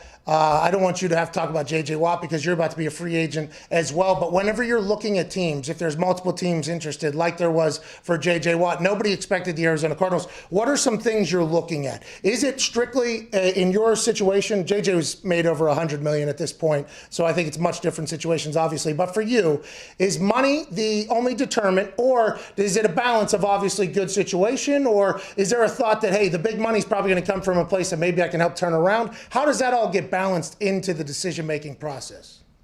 Yeah, honestly, there really is so much that goes into it, and money, without a doubt, is one of the biggest things. I'm not going to be the guy that sits here and tells you that, no, money doesn't matter, because, I mean, this is life, man. It's a business. Money is probably the number one factor, but it's not the only factor. There's a lot. Things like, can this team win a Super Bowl? Where is the team located? It's tough being away from family. So it's always nice to find a team that's competitive, wants to pay you the most, close to family, is headed in the right direction. I think you guys have made jokes like, yeah, every free agent's looking to get paid the most, be on a team with a quarterback who can win a Super Bowl, and is close to your family. So all those things kind of weigh into it. But kind of rounding back, like, it's not always about money. And my first go around in free agency, I actually didn't go with the highest bidder. San Francisco wasn't the highest bidder, but the team that outbid them, I didn't think was headed in the right direction. I didn't think that they're who was it? Around. I don't want to say it now. I might have said it before, but I don't want to say it now. But I didn't think that team was headed in a position that 3 years from now they want to keep the highest paid fullback on their roster. You want to be somewhere that has some continuity and is going in the right direction and is going to want to keep you around and be successful. A lot of talk about Jimmy G, man. Jimmy G is Maybe, are you all right, by the way? You run out of gas? I don't want that thing to blow up. I'm hearing. I got a stupid thing going on with my truck. It keeps telling me I have a trailer connected, trailer disconnected. Oh, you got to get in that sensor, bud. I know. That sensor will get you. Oh, have you had the gas tank gimmick? Have you had the gas tank gimmick sensor fuck you up over? I ran out of gas on the side of a highway. I ran out of gas side of a highway, said I had 3/4 of a tank. Nothing. Fucking just in the middle of the road. Yeah, gimmick sensor. Not ideal. No, not ideal at all. Speaking of not ideal, you're Jimmy G. Let's say you're Jimmy G. Oh, man, that trailer's connected. let me. It's all right, man. Can you still hear me? Well, just disconnect the trailer and it won't be a problem. There's no trailer. That's So whenever every offseason, it sounds like Jimmy G's job is potentially a question mark, right? I mean, Tom Brady I guess it has come out. Now it's alleged that they reached out to Teddy Bridgewater. From knowing Jimmy G and seeing him work behind the scenes, does any of that get to him, that there's all these rumors potentially about him being out the door? Because it would be not, this is the same thing we're about to experience with Carson Wentz here in Indy. It's like Carson was basically almost being pushed out the door. That's something that can kind of fuck with you a little bit. With Jimmy G, do you think that affected him at all, or do you think he was able to just kind of blind it out? You know what? I think it would be naive to say that he doesn't hear any of it, but the guy really doesn't hear a lot of it. I know he's not super active on social media. I mean, you'll see the guy post like once a month on his Instagram, and it's usually some sort of ad for some high-end car dealership or something. I don't think he has a Twitter account, and if he does, he's not very active on it. And I know he keeps things really close in house. Like, the guy hangs out with his brothers mostly, spends a lot of time with his family, because just kind of has a tight-knit group of guys. And so he's not really putting himself out there and letting himself listen to that kind of stuff, because I think he knows how toxic it can be and what it can lead to. I mean, you've seen in other situations when guys just get hammered down reading negative things about themselves. So I think he does a good job of kind of blocking that stuff out. That would be impossible, wouldn't it? I mean, it would be impossible in this world right now, being a quarterback and just somehow remaining relatable to your teammates and to the fans somehow while being completely disconnected so that you don't just get ruined by what everybody else is. That'd be an interesting balance, Kyle. It's tough. I just go with the old, anybody who tweets or comments anything negative on my account, they get blocked. Oh. So at this point, I only get positive things, because anybody who said anything negative is on my feed. So It's a block pretty party. well for me. It's a juice block party. I like that. You can get it. You can get it. You can get it. Now, there would be a much deeper conversation to be had about you potentially eliminating anything that is contrary to your beliefs and living in your own little bubble, and that being a problem with all of society. But with that being said, all of society doesn't have to deal with people just attacking them for potentially not getting an extra yard or two. So I'm on your side there. And by the way, the mute button, Kyle, the mute button is the way to go. The mute button. What do you got, Ty? Kyle, you've obviously revolutionized the position and you're catching a lot more balls, but is it a prerequisite going into every year? Like, are you going to have to just start smashing your head against a brick wall to get ready for the collisions in the league? And when will you start that again? Oh, man, I try to go like the complete opposite direction of the whole fullback smashing his head into the wall sort of thing. Smart, I mean, yes. There is definitely a time and place, and it is part of the job. It's something I'm going to have to do every year. But honestly, I wait until I have to do that. So I'm not smashing my head on anything until at least September. You know, right now I try to focus on all those other aspects of the game. You know, catching balls, being able to move in space. You know, reaction, all those kind of things. And I wait till I really have to strap it on to go hit my head on anything. That's smart. Save your CTE count, just a little bit. Save it for when you're getting paid to do it. Chandler Jones just posted a photo of a text message between he and JJ saying, "Hey, JJ, if you come here, I'll be your personal chef or something." And then he screenshotted it and then said, "This is not it." Then he, this is not it. Then Chandler Jones posted it and said, "JJ, what do you want to eat?" or something like that. And that made me think about you. Have you had any former teammates texting you? Have you had anybody reach out about potential places? There we go. Potential places for you to end up at, or has it been too early in that whole process yet? You know what? I think I've gotten a DM from George Kittle just about every day the past 2 weeks, which George and I talk, but it's not usually on a daily basis. So I don't know if the free agency has anything to do with that, or the fact that we took our wives to Cabo about a month ago, and we had fun down there. But yeah, I've had a lot of Niners teammates reach out to me a lot recently, saying, "Hey, we've been having a lot of fun. Last year, everybody was injued. Last year, everybody was injured." Everybody's just checking in, just say, "Hey, how are we doing?" Don't forget about us. Oh, man, that has to be kind of enjoyable, though, I'd assume at this point. It has to be pretty enjoyable. I hope you relish this entire thing. Maybe get Kittle to send you on some more trips. You know what I mean? Yeah. No, definitely. I've always spoke openly about free agency is fun, man. It's honestly, nobody hates having all these people tell you how much they love you. When this team's talking to you, this team's talking, hey, we could picture you doing this. You'd fit in great over here. Other guys from other teams, man, I'd love to be your teammate. Like, nobody hates hearing that kind of stuff. So yeah, I'm gonna relish in it for a few more weeks, and then when it comes time to make my decision, I'll figure out what's best for me and my family, and we'll go forward with it. Are you going to do a decision where you're sitting there and I'm taking my talents too? Are you doing one of those? Nah, none of that. Okay. Something to think about. What do you got, Diggs? God, we've seen in the past, like, some free agents like to sign right away, and then some will wait actually like all summer and kind of see like what their best offer is. Are you one of those guys that's going to try to get it out of the way early? You know what? Honestly, that's going to be interesting. And a little insight onto that. I feel like most of the time, that's because before Corona, most of the negotiating gets done at the combine. And I know nobody wants to talk about it. Maybe it's not completely legal, whatever you want to put on it. But we all know what's going on at the combine. The entire NFL is there. But now, not having that might push people back anyways. Like, it doesn't make a lot of sense that literally the second free agency hits, there's 20, 30 guys that are signing these deals. It's like, oh, we negotiated that in the last 12 hours, like all of you. That's kind of impressive. Yeah, it's impressive. So, because there's no combine and nobody's able to meet in person, I feel like that might actually push some contracts back, and you might see a lot more later signings than you would usually. I always like I'm going to miss training camp move. You know what I mean? I'm gonna sign real close to training camp, maybe right after training camp. Jadeveon Clowney was doing that this past season, and it was very interesting. I'm excited for you, Kyle. Thank you so much for joining us, boss. What do you got going on this offseason? Trip to Cabo? What's cooking now? I'm getting ready for a trip to St. John's this weekend. So I like to go on a lot of trips in the off season. Really enjoy our time off. Where's St. John's at? That's an island? Yeah. Down near the Virgin Islands. Near St. Martin. where it's down there. Oh, that's a hike, huh? That's a little bit of a flight, though, I'd assume, huh? I think it's like a 4-hour flight. Oh, that's not bad. Oh, you sleep on the flight? You read on the flight? I do a little bit of reading, a little bit of gaming, a little bit of watching Netflix, whatever, kind of bounce around between things. What are you watching on Netflix right now? I'll tell you what, I Care a Lot, good.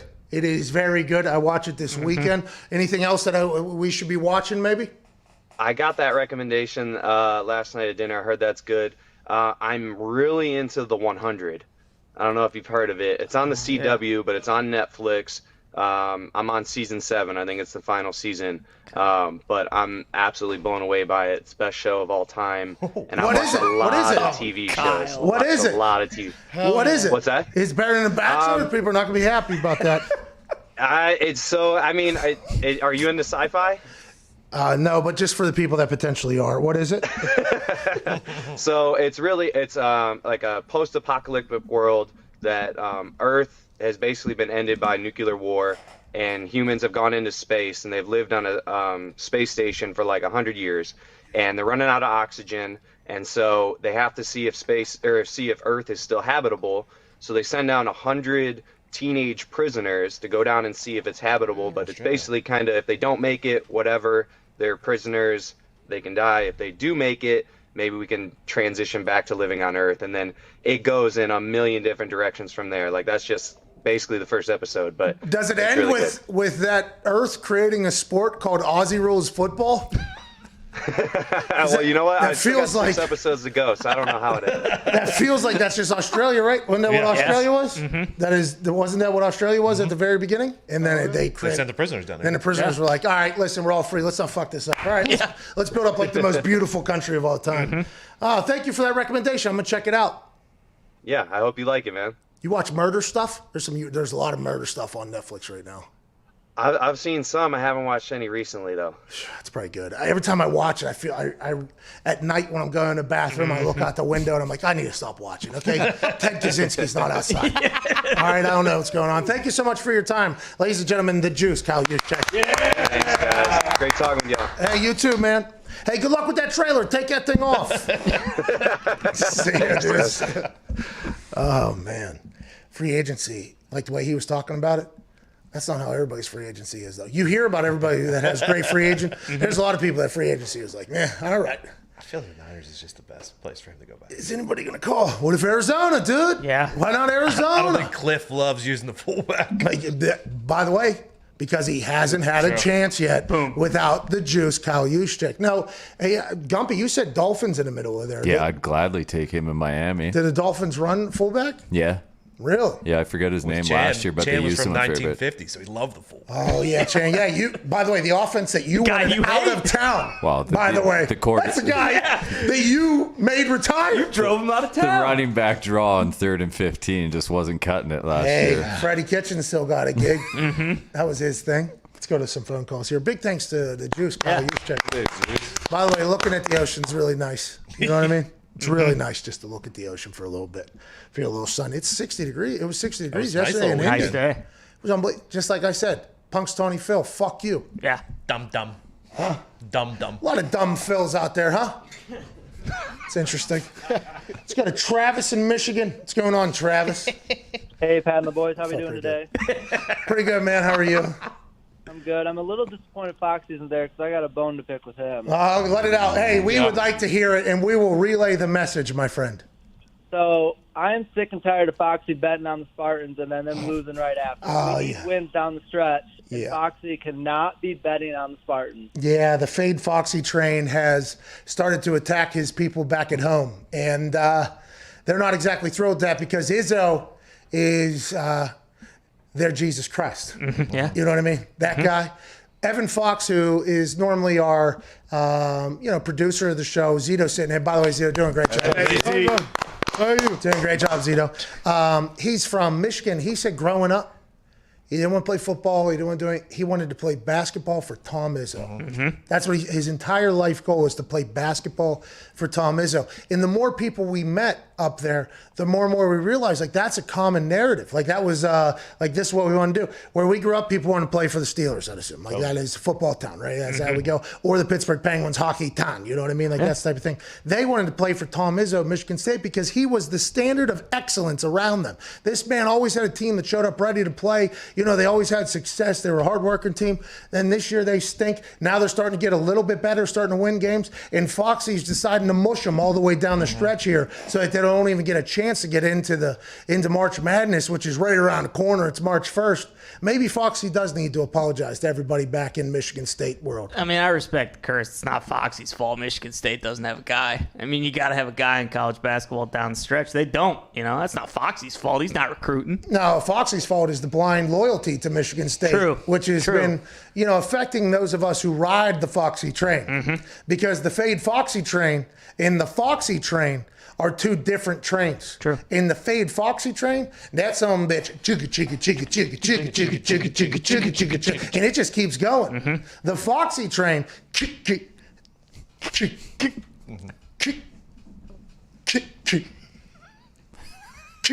and then hits car on track, and then stops. It's been a rough go on the Foxy train. I've lost thousands of dollars on the Foxy train. And I didn't even think about the other victims that are out there, which are the actual schools that he's picking to win those games, and they're inevitably losing.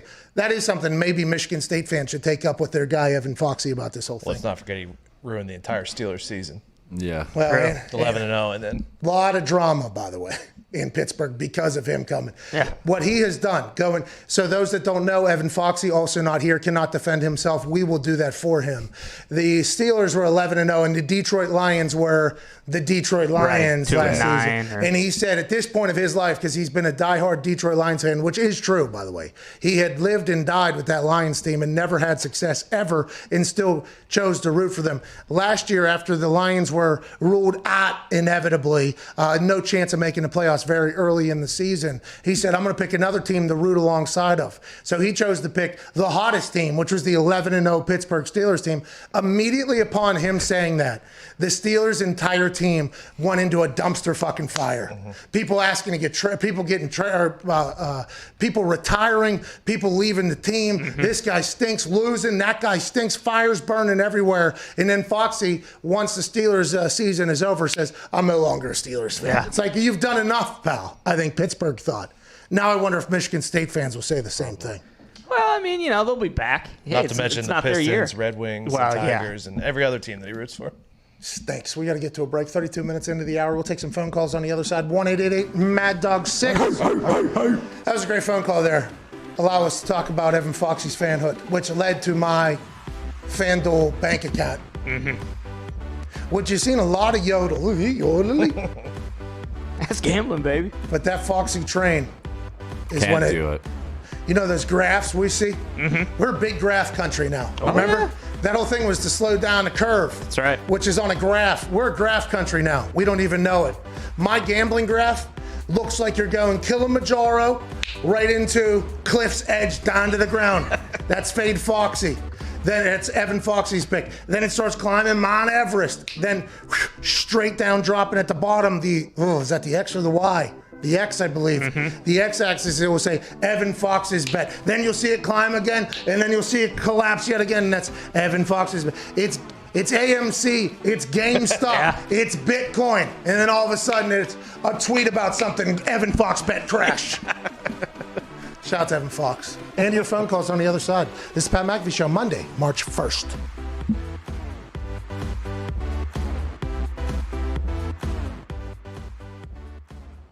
Why is football the greatest sport on earth? And do you think football is the greatest sport on earth? And why do you like football?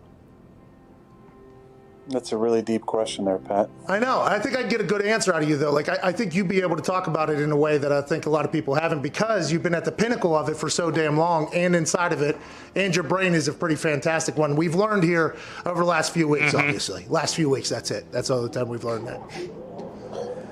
I think it's the greatest sport in the world for one main reason. It is a true team sport where it is damn near impossible for one person to dominate an entire game. If you look at other team sports, basketball with 5 guys on the court, I think you've seen multiple players over the years. Maybe one player, maybe 1 or 2 players on a squad be able to dominate and win championships. Baseball, you can have a dominant pitcher and win championships. Soccer, you can have a dominant forward and or goalie. That seems to be a little more of a team sport, but you don't have 11 players engaged at the same time on every play. It is truly a sport reliant on every player on the field to do their job in order to be successful. And I think that's why at times, certain star players can get maybe too much credit and maybe too much blame on the flip side, because it does take so many players at the same time in 3 phases to win football games.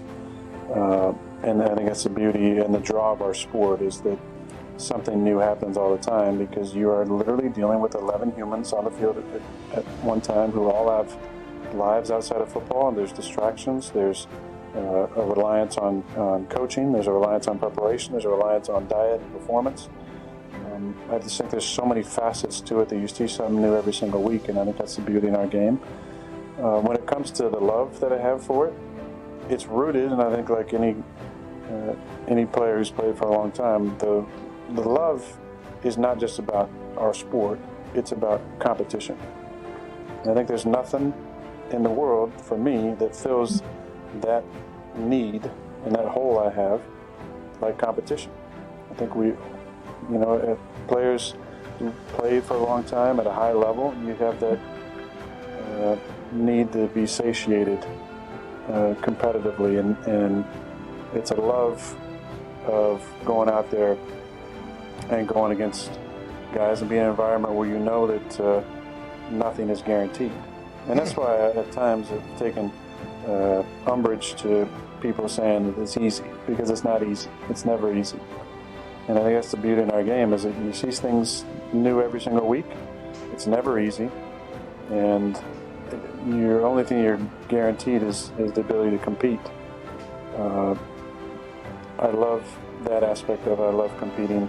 I love going out there and harnessing the fear of failure, where I think so many people who maybe don't love football as much, the root of that is a deep fear of failure, that you might go out there and your best might not be good enough, and that's not okay with you. Let's get it. Let's go. Dream house is a tour bus. Scream loud that you knew us. Deep down on the new plug. You ain't about to get too dust. Pete's frown when they crew scrubs. Sweet sound from the two subs. Beats loud as a move, bruh. Leave the crowd like, ooh, what? Long hair on the big body. 210s, both sitting shoddy. Crack a fist, start getting rowdy. Blowing nose, looking like an Audi. It's Uncle Sam without the taxes. Crowd stands up, I keep them loud. I made this beat, you hear it smacking? Who is 30? Hand me an amp.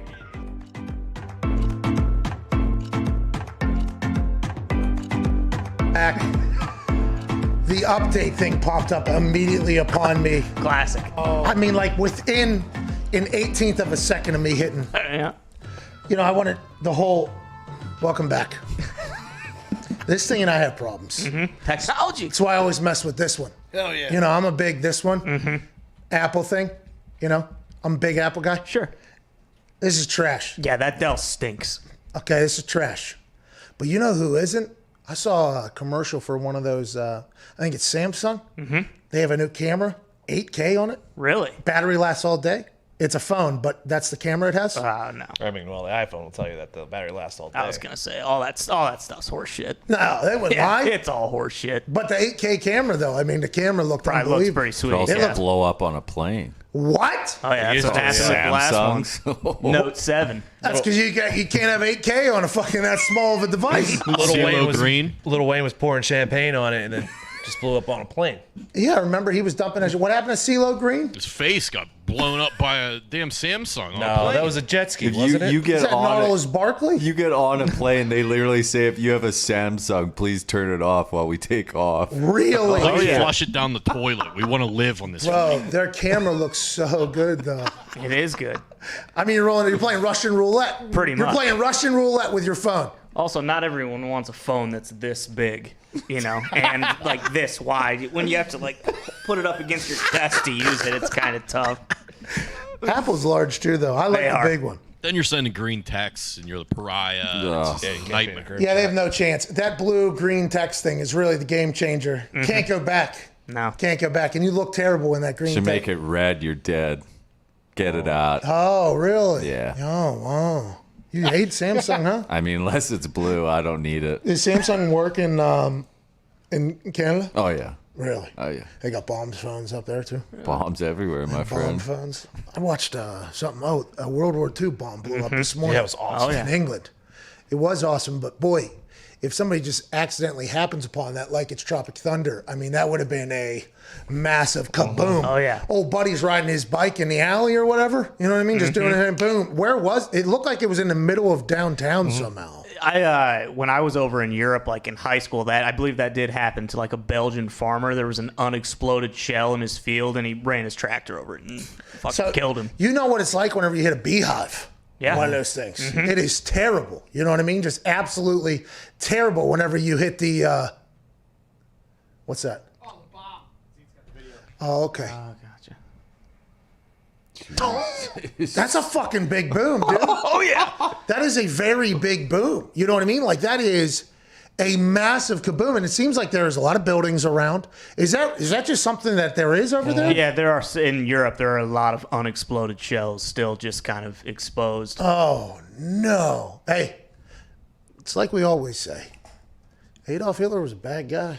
That's right. fucking bad. That's his fault. That's his fault. Yeah. That was Adolf Hitler's little toy right there. They expect that there's still thousands of unexploded bombs. Okay, so what does that mean? You just fucking go. Fucking landmines everywhere. I've been to Europe a few times. Okay, no big deal. Kind of a big deal. Play soccer over there. No big deal. Kind of a big deal. A little flake of success in that particular profession as well, if I wanted to. But the thing about it is, I didn't know that while I was waltzing around getting my ice cream, going to see Notre Dame, and maybe walking around London town there a little bit, that there was a chance if I accidentally hit a little juggle, a little sideways with one of the locals, like, hey, mate, how you doing there? And I jogged down the, bang. Bye-bye. See ya. Yeah. That's a little sketchy, huh? Mm-hmm. Can we find them? There are thousands. I believe they know where a lot of them are because I think a lot of them are in like the countryside and whatnot. Like I'm very rare seeing one in like a town center like that. Jeez Louise. Let's get to the phone calls, huh? What the fuck is going on? Yeah. Like a good old pastime. They get all boozed up and go skip rocks at them and see which ones pop off. Come on. Could you imagine? All right, there's 4 of them in this field. Mate, we're leaving the pub, mate. We just take a little bit of a rock and just skip it across, see if you hit a fucking mine. There's 3 out there. Pat, how many pints you have? You think you can fucking skip one of these rocks over a fucking landmine? Obviously, we don't want that nobody to be injured, but the thought that is potentially a game in the backfield somewhere. Well, they tell us that there's 5 landmines on this hill somewhere. It's like, all right, what are we doing? Are we just throwing stuff, or how are we finding these things? You want just active landmines sitting around? There's no way they know where they are. Well, they have those guys that have those, and ladies, by the way, I was just, but they have those bomb tech people that go up there and they do this thing. For those, you can just use a robot, too. Yeah, they got the thing on the wheels. That's what they did for Ted Kaczynski or whatever. They found out the Unabomber had the thing underneath. They had the old... That's interesting. Need that pizza delivery guy who had the bomb on his neck to figure it out. That was in Erie, I believe. With the, by the way, I want to let you know, the fact that you made that reference and about 80% of the people understood exactly what you were talking about. She was an evil murderer. Evil genius. Evil genius. There it is, evil genius. Look at us going through our murderers. Wow. That lady was that was a bad group of people. Yeah. That's Erie, Pennsylvania, by the way. Would have never guessed that was I think I was alive. Shout out to Erie, Pennsylvania. It's where James Conner's from and Bob Sanders. But like whenever I was growing up, it's 3 hours north of Pittsburgh. Direct shot, straight up. When I was growing up, that was happening. I had no idea that we had people with bombs strapped around on a bicycle doing their thing. I had no idea that was happening. Thank God social media wasn't around. I'm sure people wouldn't have left their houses for a while after hearing what those people were doing. Yeah, that was wild. Didn't they end up killing multiple people? Yeah, they went after it. And then, they were terrible. Their house was messy, if I remember. Yeah, hoarders. Yeah, hoarders, big time. Which people have been calling me, please, not everything is here. Okay. This is only the stuff that matters. Let's get to some phone calls.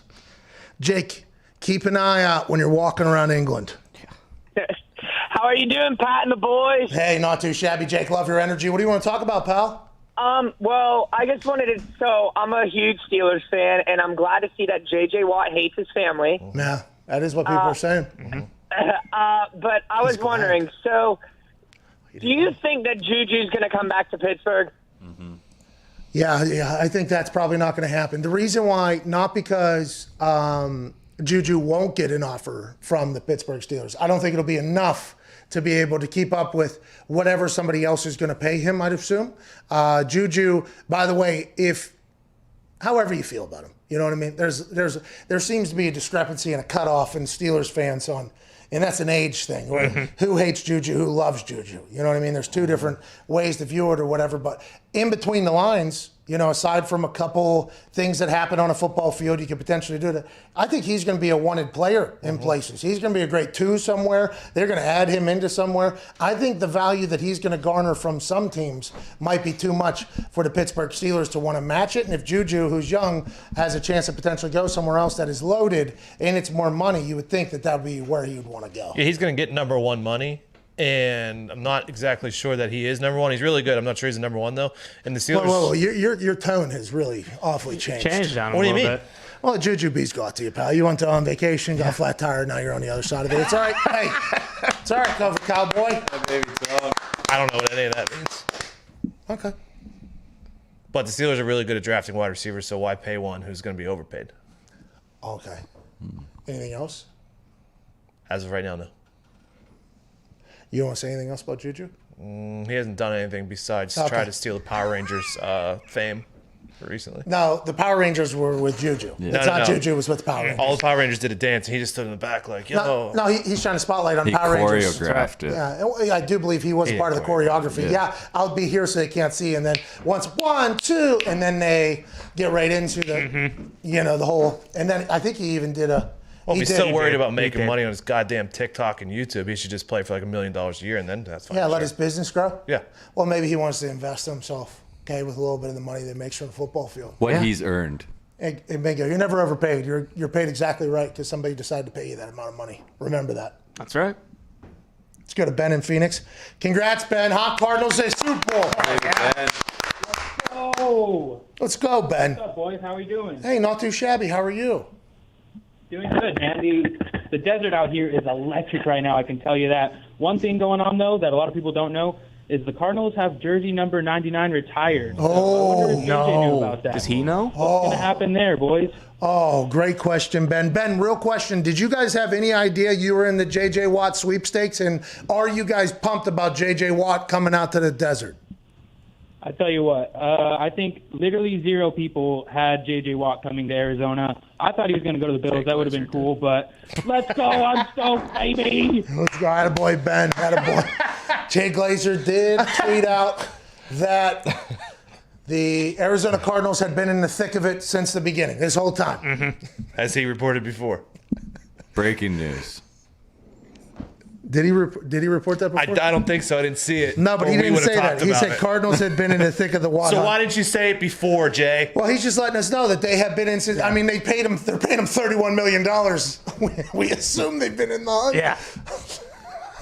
It came in yesterday. This isn't news. I mean, they've been in the J.J. Watt race the entire time. So what are we talking about here? No news. The backup center got COVID. Jay, I fucking love Jay Glazer, dude. I do. I love Jay Glazer. I love everything he's about. There's no one quite as good as burying himself as Jay. Jay does set himself up. It seems like he's Jackie Moon with the oop, you know what I mean? Yeah. Every time. But Jay Glazer, hey, we can report now officially that the Arizona Cardinals have been in the thick of it the entire time for J.J. Watt. As Jay Glazer has at 1:16 p.m., Cardinals had been in the thick of the Watt hunt the whole time. This coming moments after the Arizona Cardinals have signed J.J. Watt to a $31 million deal. I love Jay Glazer. Absolutely love him. Thank you for that information, JJ. Yeah, that was awesome. About JJ.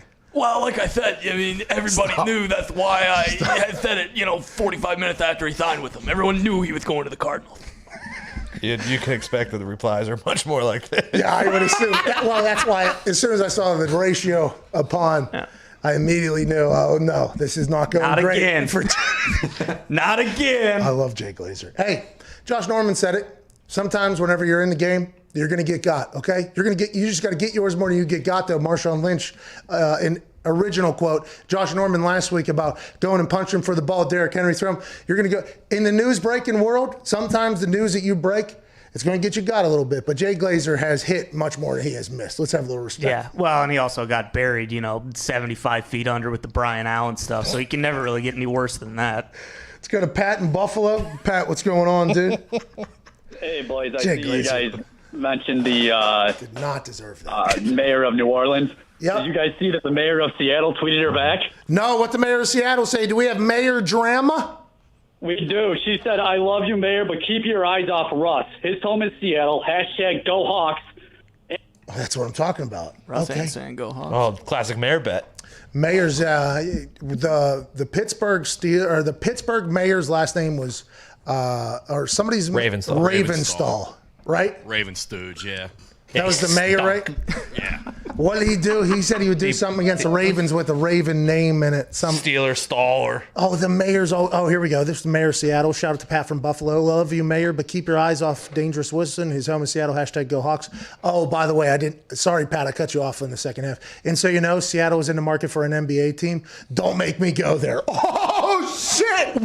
Oh shit! Seattle mayor's like, that little Pelican squad you got? We'll fucking buy them tomorrow. All right. We got the Kraken up here. Ever heard of them? Okay, we moved into the NHL. We'll come right back into the NBA if you want to keep popping off with your little fucking umbrella That's awesome. Let's go, Mayors. Are the Kraken playing yet? Oh, soon, my friend. Are they actually a team in the league yet? Or Seattle, that was a huge deal. Seattle also shipped the Sonics out of town over $200 million. Not with this mayor. Not with this mayor. It's a new mayor. What's up with the Kraken, Nick? They come into the league next season. The expansion draft is this offseason. Oh, okay. Go Kraken. Go Kraken, baby. I heard the siren. I got tweeted the jerseys and everything. Yep. How pissed were you that you weren't on when Maf was on? Yeah, I know. It broke my heart, but a lot of great content came from it. Obviously, he's my guy. My goalie. Plus $10,000 odds now at FanDuel Sportsbook if Maf will score a goal this year after the $100,000 donation pledge to a foundation of his choice if he scores a goal this year. Big shout out, by the way, to FanDuel for putting those odds up there. I, just like everybody automatically assumed, was going to bet $1,000 on that. Hello, insurance policy. Right. If he scores, they didn't allow that. They capped it. At that big of odds, yeah. Only 249, but don't you worry. I'm donating 249 to a couple of the boys. And we got $24,900 coming back whenever Matt inevitably scores. That's something where I feel like we put it in his mind. Oh, yeah. You can go for that. Like, I think Marc-Andre Fleury is going to score this year. I legitimately do. Also, what if they do like a D2 move and he takes off the goalie pads at a timeout and hits a fucking knuckle puck? The goalie's the shooter! Yeah, exactly. Does it still count? Chance, yeah. They throw him a stick. Takes his helmet off. Don't look past that. It's possible. That'd be awesome if the NHL just wanted to, $100,000 from that guy. Fuck him, yeah.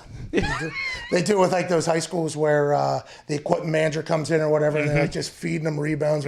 What if he misses and the other team's like, all right, here you go, send it back, and he's just fucking long icing it the entire time. That'd be outrageous. By the way, shout out to the Bruins covering.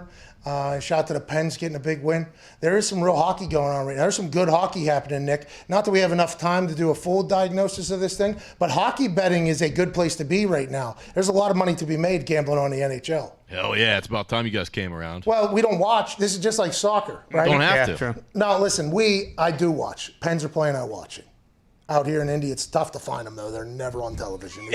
NBC basically takes their best product and says, we don't want anybody fucking watching this, and we don't care if one of our sports networks is going to die anyways. We are going to the ground, to the death with this content. You can't watch it. You can't see it. You can try to find a stream. That's going to be difficult and that whole thing. But we normally don't get a chance to watch a lot of hockey, but much like soccer with Gumpy, a lot of money to be made in the NHL right now. We're talking gambling. Vegas Golden Knights also hot. Yeah, great team this year. Anytime Mass playing, probably going to get the dub. Go ahead and money line that. Absolutely. Let's go to Zach in DC. What's going on, Zach? Why not? Hey, Pat, how you doing? Hey, not too shabby. How are you, pal? Cold and wet in the nation's capital, sir. But my question for you, with J.J. Watt signing his deal today, you are in the Bucks front office right now.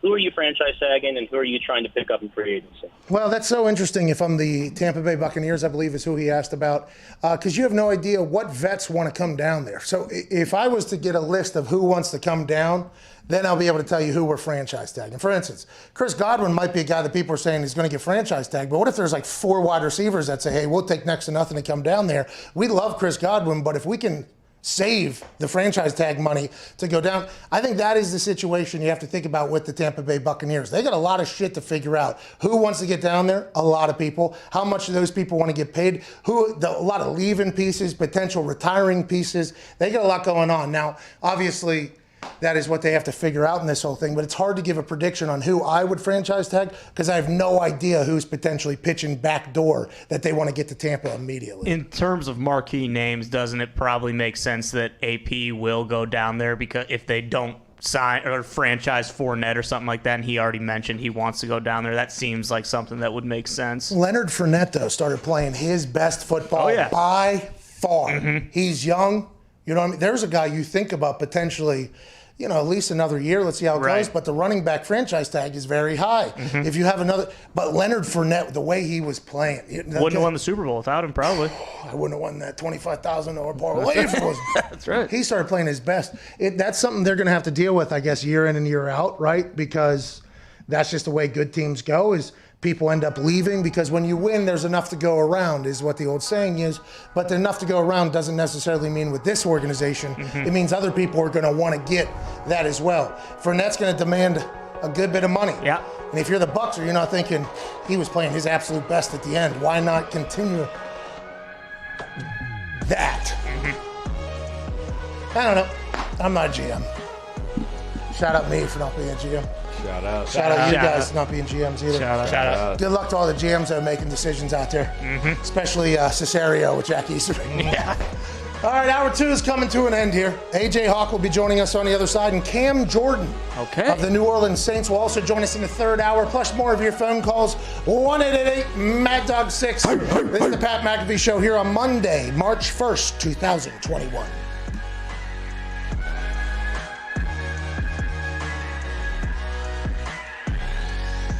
Well, hello, sensual piano keys. You sound incredibly inspirational and motivational. Big announcement coming from our company.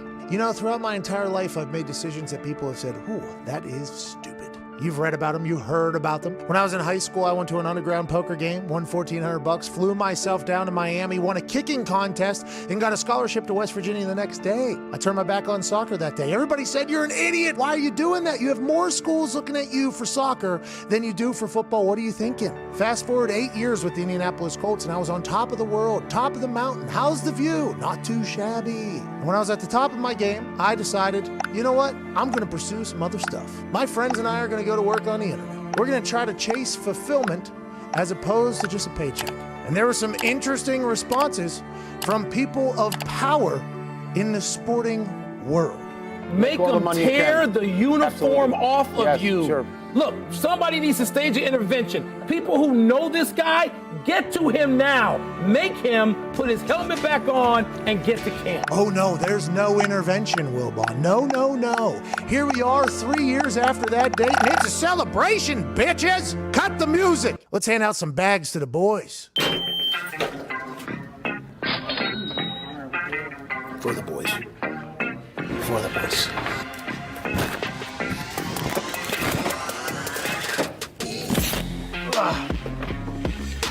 By the way, that's for you, brother. Oh my God. Are you home? All right, come out the front door. What's up, dude?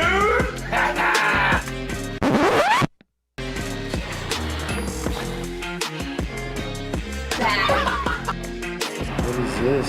What's this? Oh, you son of a bitch. What the fuck? Fuck you. Oh, yeah. That is the bag of money. Oh, FanDuel deal went through. There's $50,000 in there for you. Here's a backpack with $50,000 in it. Oh, $50,000 in there. Oh my God. Yes, there's $50,000 in there. Yes, there's $50,000 in there. Are you fucking serious? Let's go.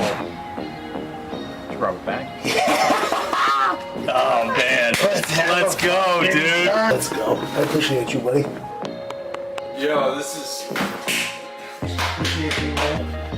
Appreciate you, dude. We did it. Couldn't have done it without you. Oh, Dude, it's a fuck ton of money. You guys.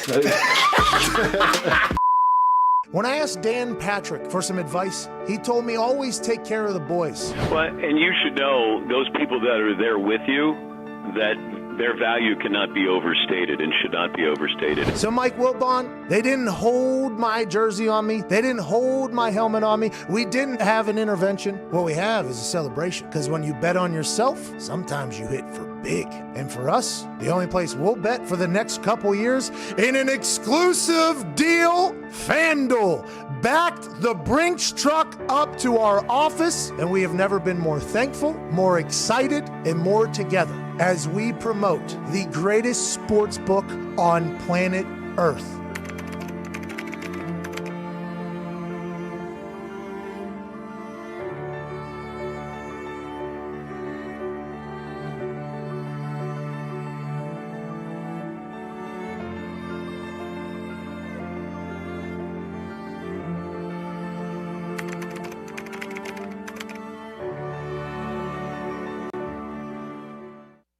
Look, I don't understand the whole legal gambling thing. I've been gambling illegally my whole life. I don't get what you mean by FanDuel Sportsbook.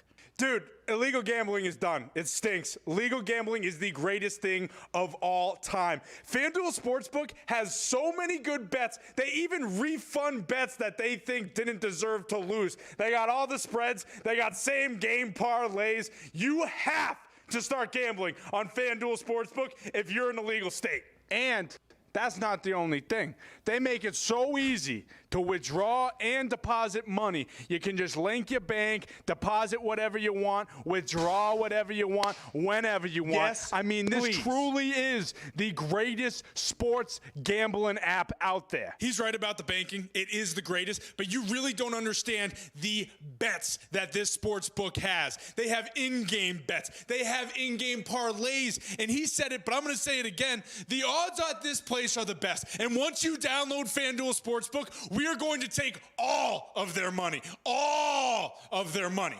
Right? Right? Right? FanDuel! FanDuel! FanDuel! FanDuel! FanDuel! FanDuel! FanDuel! FanDuel! FanDuel! FanDuel!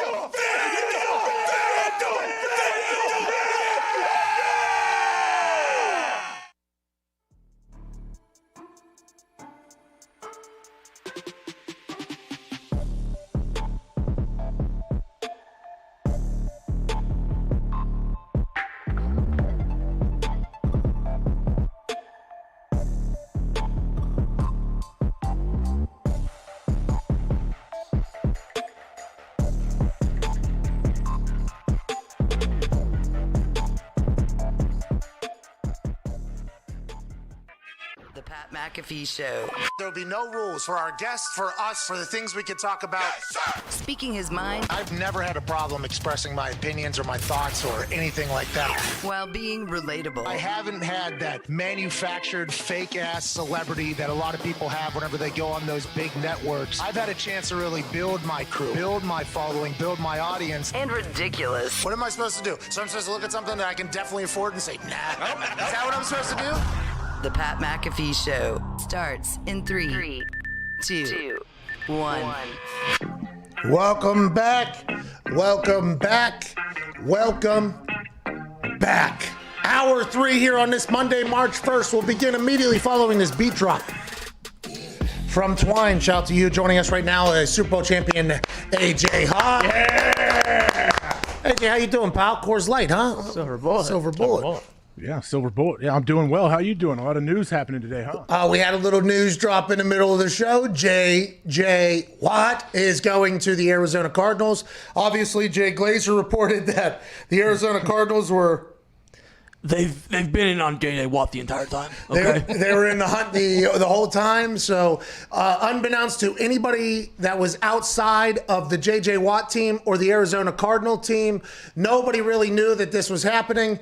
Okay, nobody knew that this was happening except nobody really knew it was happening, and that's why that particular tweet was so classic, because the thoughts of Pittsburgh, Cleveland, Buffalo being the only homes, okay? Maybe you'll go to Green Bay to go back home. But there was only a couple landing spots, and he said he isn't here for a rebuild. Everybody thought he would take a massive pay cut and go to a place that looks like they're going to be winning next year. Maybe Tampa, maybe Kansas City. That's like 6 teams right there that were talked about. The Arizona Cardinals were never talked about. How do you feel like he got to this point, aside from, is it just $31 million being put in front of him? And he's like, well, fuck, you're right. I guess I'll take $31 million.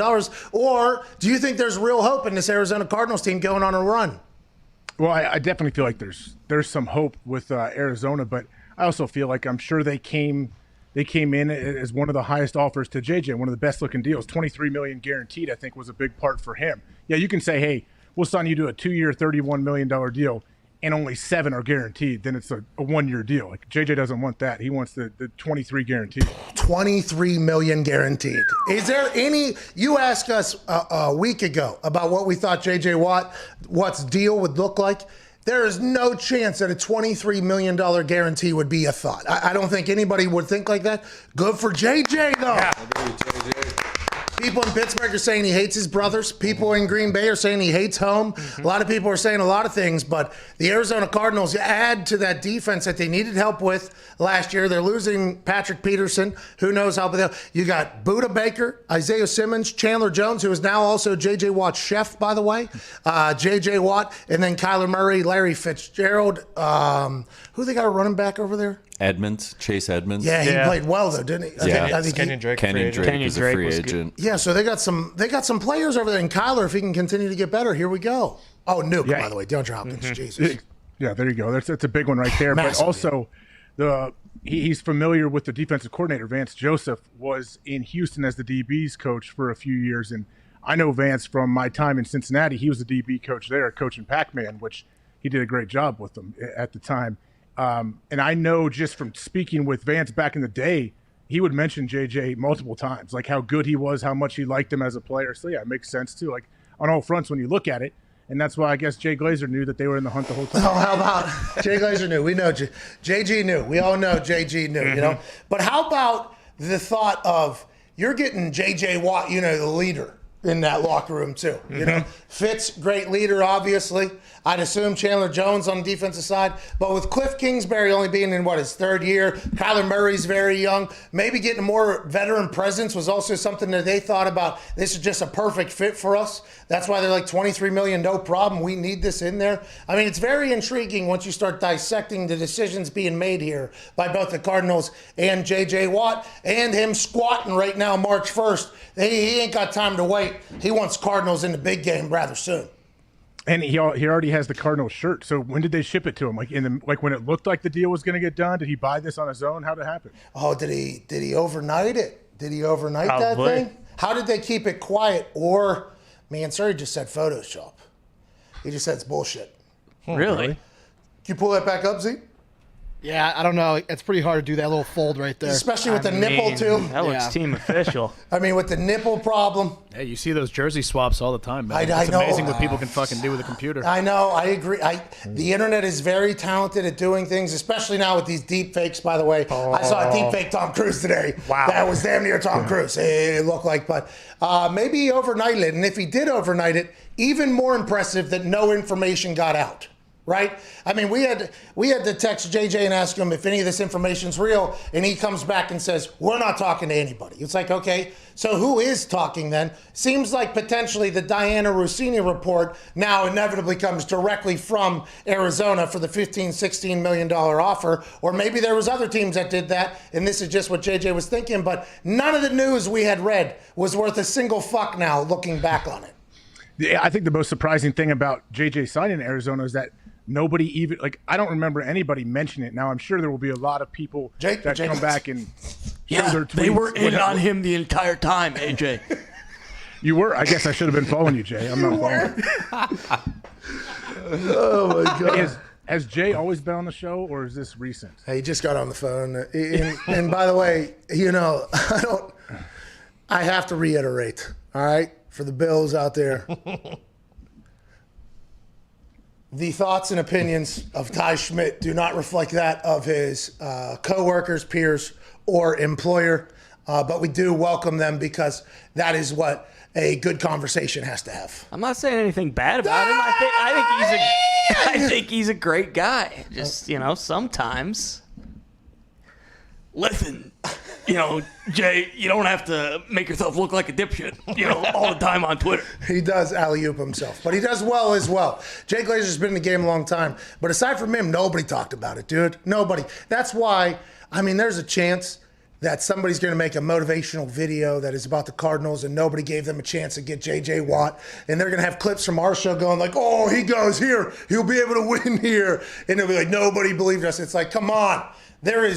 That is why, I mean, we're going to play the game because we have to. Mm-hmm. But all these rumors that we're hearing could be complete bullshit about everything. Unless we hear it directly from the person, we can't trust anything. Like, for instance, we're hearing that the Texans aren't answering any calls. Does that mean they are answering calls? Does that mean they are answering calls? Where's he going with all of these rumors? We have to remember that, boy, this J.J. Watt thing was just a debunker to everything that was publicly stated at any point during this entire thing.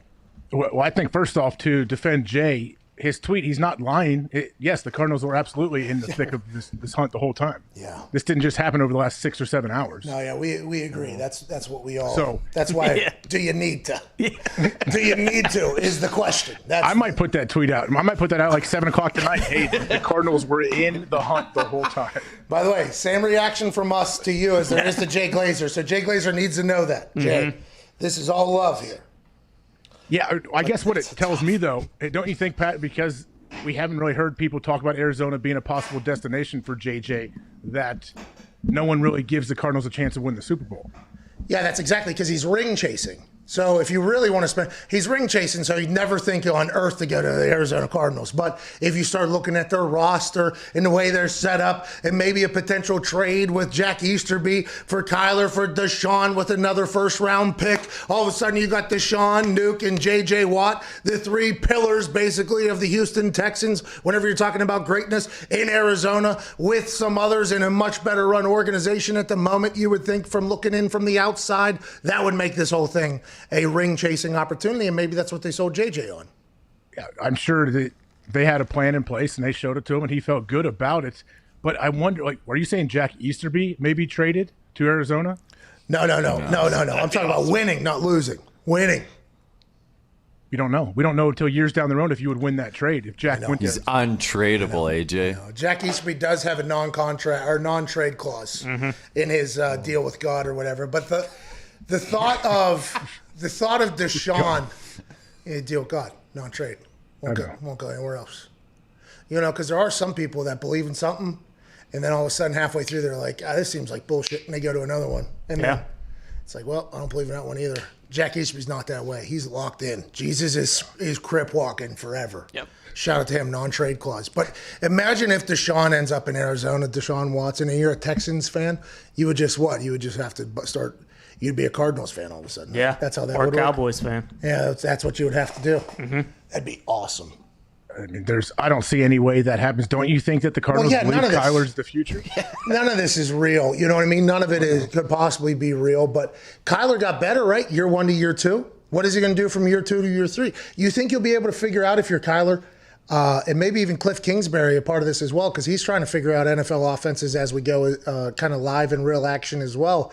What if this upcoming year is their best year, which all signs point to it should be, especially with the jump that they've made and the potential that they've shown with an actual offseason and not potentially not having all Zoom calls? That offense might be one of the most electrifying ones. If they can get some stops, does J.J. Watt immediately put them into the conversation? That's the whole conversation right now. Are they in the conversation now? Yeah, I mean, well, we know he's not going to make the team worse. He's only going to make the team better. Now, how much better is that? I don't know. How many play with the salary cap? Michael Lombardi, former general manager, he put out a tweet that said, good for JJ getting $31 million. That's awesome. But with the cap in question and potential flux or something like that, is this a good move? He doesn't really know what's going on long term here because nobody knows how much money you can have. Nobody knows how much money you're even allowed to have next year, I heard something where I think it was Spotrac. Spotrac, don't you mentioned them before. Sport contract, put them together. Spotrac. Take the T off. They do a podcast. They were talking about something like what would be if a team was going to tank, this would be the year to tank because the salary cap is low and it may jump to like 220 next year, 230. So you could have a ton of cash waiting to go out there and get some free agents. So I think they said like, hey, if you're going to be 7-9, or 7-10 now, all of a sudden, why don't you just win 2 games? Like if you're not going to make the playoffs, you might as well be terrible, is what they're saying. Yeah, well, that's interesting because that would take the tanking mentality from the NBA, which is already making its way into the NFL, not the tanking mentality, but like the super team mentality going in there. It would be. Now, can you tank, though, right? This is the old adage. Like, I was a part of a team that everybody says was tanking, and then we won 2 games at the end because Dan Orlovsky, Dan Orlovsky gets hot, wins us a couple games. It was like you can't try. I don't know. The NFL, it's harder to tank, I think. Players aren't going to tank themselves, but the front office can try to do it by trading away, cutting some of your better players and saying, oh, this is a rebuild or whatever. Like, you could do that. Like the Dolphins a couple years ago, but they got Ryan Fitzpatrick at quarterback. He ain't going to let you tank, all right? He ain't going to let you tank. The Jets this last year is like how you would tank, right? I mean, Yeah, they just got any guy who was any good. They either cut him or trade him. And the Jaguars tanked the most and just slid under the radar all year because the Jets were so bad. That's because they got a win first week. Everybody thought they were tanking it, and they beat the dog shit out of the Colts week 1, who just paid Phillip Rivers to come into town. I mean, you're 100% right. That's the way to do it. We were talking about the Jags, by the way. We were talking about the Jags tanking. You're good at football, get out. Leonard Fournette, get out. You're good at football, see you. We're trading you. Calais Campbell said he thought he was going to end up being a Jacksonville Jaguar forever. He was traded a year ago for, in his eyes, no reason. Jalen, get out. If you're good at football, get out. Everybody's like, oh, they're tanking. It was my super boost. It was my first super boost. First ever. A team that's tanking, obviously tanking, can't beat the Indianapolis Colts. Not with Phillip Rivers playing quarterback. Let's go. Joe Dirt seals that thing, and then everybody, the narrative changes. Oh, they're not trying to tank because they just won their first game. And then for the rest of the year, they stunk. Bad. We're not even putting Gardner Minshew in. He's potentially good. Keep him out of here. We somehow get Trevor Lawrence. That team, like Urban Meyer, Trevor Lawrence, okay, Cliff Kingsbury, Kyler Murray, both making like their debuts in the NFL at the same time. That's an interesting thing. That's a very, very interesting setup. Hey, speaking of the Jags, I got to see your personal strength coach and the Jags head strength coach, Anthony Schlegel. He turned 40 today, actually. Happy birthday, Coach. Happy birthday, Schlegel. Happy birthday, Coach. He was asking about you, just making sure you're staying on your workout routine and your diet. He could send you anything you need if you need some info. Yeah, tell him I appreciate that. You know, I actually did start the old diet this morning. Not really diet, but fitness. I started a daily fitness thing today because it's Monday. It's the beginning of the month. This is kind of a Diggs thing. If it's the beginning of the month is on a Monday, it feels like that's a good time to start things. That's a very big Diggs thing, and this felt like the right one. This morning, I woke up this morning, played some ping pong in the Oculus, boxed some people in the Oculus. Then I did this meditation thing in the Oculus. Couldn't make it through, but I tried.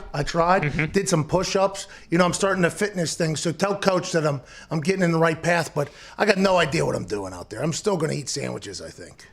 Are you intermittent fasting like you have been? No, I'm out. And by the way, I stopped doing that a couple months ago. It did have... Just go with it, man. Just however you feel good, just go with it. Don't work out. Eat whatever you want. I think you're much happier that way. Yeah, but I got to lose some weight. I mean, it gets tough on these old knees, you know, when I'm walking around. In the Monday, March 1st thing, it was such a good... Hokas. That's why you got the Rokas or whatever, right? Well, not anymore, please. I got the Grateful Dead SBs. Oh! If you had to guesstimate how much that shoe cost, what would you say? $6,000. Well, I wish. I'll tell you what, if it's $6,000, I'd go ahead and I'd put it I'd put it right into Top Shot. You know, if this was $6,000, $900 right now, these shoes. Jeez. 900. Dude. Did you have to go on one of those like sneakerhead websites and wait in line and do all that? No, I got a plug. I think I got a guy. Yeah, hey, I'll be your guy. I'll sell you shoes. I'll mark them up a little bit. I'll do that for you. No, well, the interesting thing is I think I'm potentially going to be doing that. I think that is sweet. Yeah, thank you. I would never wear these in real life, but they got sent. I'd be scared. I'd get them dirty for $900. I'm not wearing those anyway. Bro, there's fur on them. There's actual fur on it, and then they got the yellow bears, obviously, on the inside. Let me get down in there. Ooh. Oh yeah. Ooh. Man, Nike has an absolute racket. They know what they're doing. These are skater shoes. So I hopped on a skateboard earlier. Fucking air fakey, dude. Shredding gnar out there. Bro, I hit a McTwist, bro. I hit a McTwist out there. Mm-hmm. I believe you. Almost broke the board, bro. Fucking gnarly. It was rad. I can't skate at all. I can't. No, you were kind of. No, I was not. I am terrible at it. It is something I am very, very. I don't know how people do it. I'm almost more impressed by people that could do that than most things on earth. I have no idea how people can do it without falling on their ass. You know what I mean, AJ? I think you got to do it from a young age. I wish I grew up like as a skateboarder because I've tried recently and it is impossible, it seems like, to learn. I almost just died in $900 shoes out there trying to get the old fucking skateboard going. I almost did the old, back end, how you doing? Whiplash shitch. We got to get to a break. Cam Jordan will be joining us on the other side. I cannot wait to talk to Cam Jordan. He's in the middle of all this. Yeah. There's mayors going after each other. You see that? Oh, I love Mayor Betts, Mayor Beefs. They're my favorite thing. Yeah, me too. They're so genuine, you know? so funny and just amazing. I love it. I'll tell you what, the Seattle one's pretty savage. The Seattle mayor. I don't know if I saw the New Orleans one, obviously. The Seattle mayor basically told the New Orleans mayor, like, hey, We need an NBA team, by the way, so why don't you just pipe down? Like, yeah, because Seattle's been looking for a team, and a lot of people think that if a team was to be bought or moved, it would be the Pelicans or whatever, which, by the way, I'm a Pelicans fan. Let's not. But if you're a Seattle mayor, a very savage thing to say to the New Orleans mayor is, I'll take your fucking NBA team. And that's what the Seattle mayor did. And All right. Jenny Durkin, I like it. That's exactly what I said. Yeah. She should make a video. She should double down now in her video. I just want to let you know, keep doing what you're doing. Go ahead. Keep doing what you're thinking you're doing with your little umbrella thing. I'll come down there. I'll get that fucking bird, all right, Zion, and I will fly him right back to Seattle. He and the Kraken will be sharing a goddamn arena. Don't you worry about it, pal. That's savage. That's awesome. Man, that's the first time I think I've ever really agreed with one of those. You know what I mean? Normally it's like, I'll wear your jersey for a day. Yeah. Fixing potholes. You know? Or they send their stupid food, whatever their food they're known for, they send it to them. I'll buy you lunch. Fuck off. All right. We'll be back in 4 minutes with Cam Jordan. This is the Pat McAfee Show, Monday, March 1st.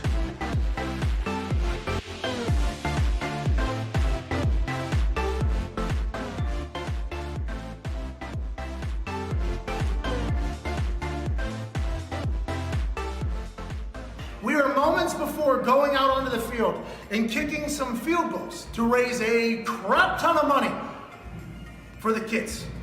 And I'm about to become an old man. Said I do this, then I do this, then I do this. Oh, Kazi. Oh my God. You want a little bit of that, Grandpa? Hey, you see, you go, and then, I'm just so excited we can raise some money because that's what we're here for. What's going on? Hey, hey, hey. It is hard to see down.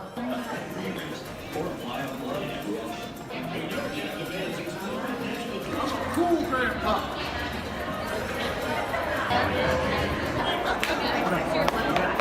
There's no way I lived this long in real life.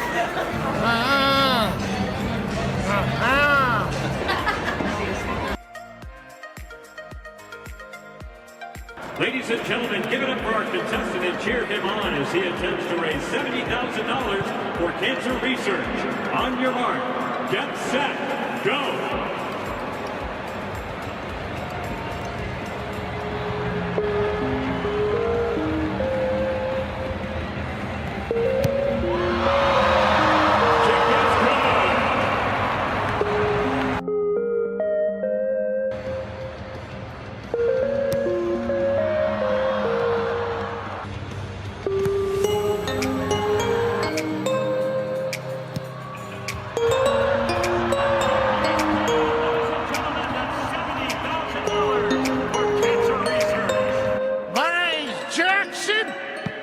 I've been a fan of the Colts since the Mayflower came from Baltimore.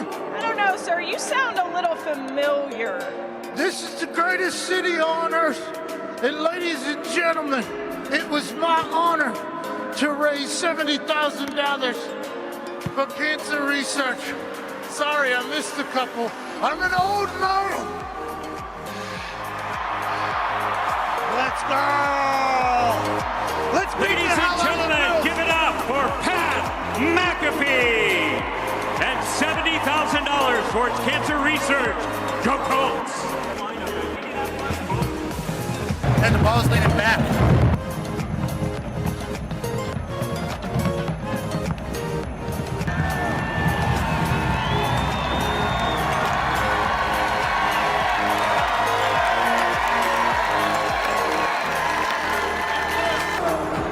Couldn't see. It's a lot more difficult seeing. Hi!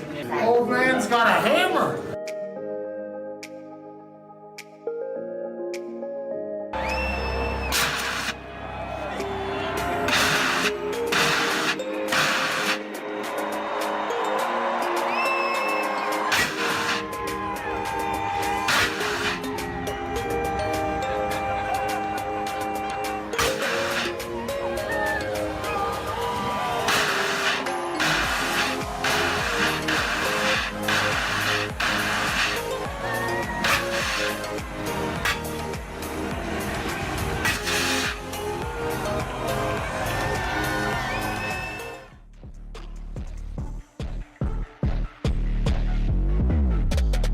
giving the old white guys something to complain about. It's the Pat McAfee Show.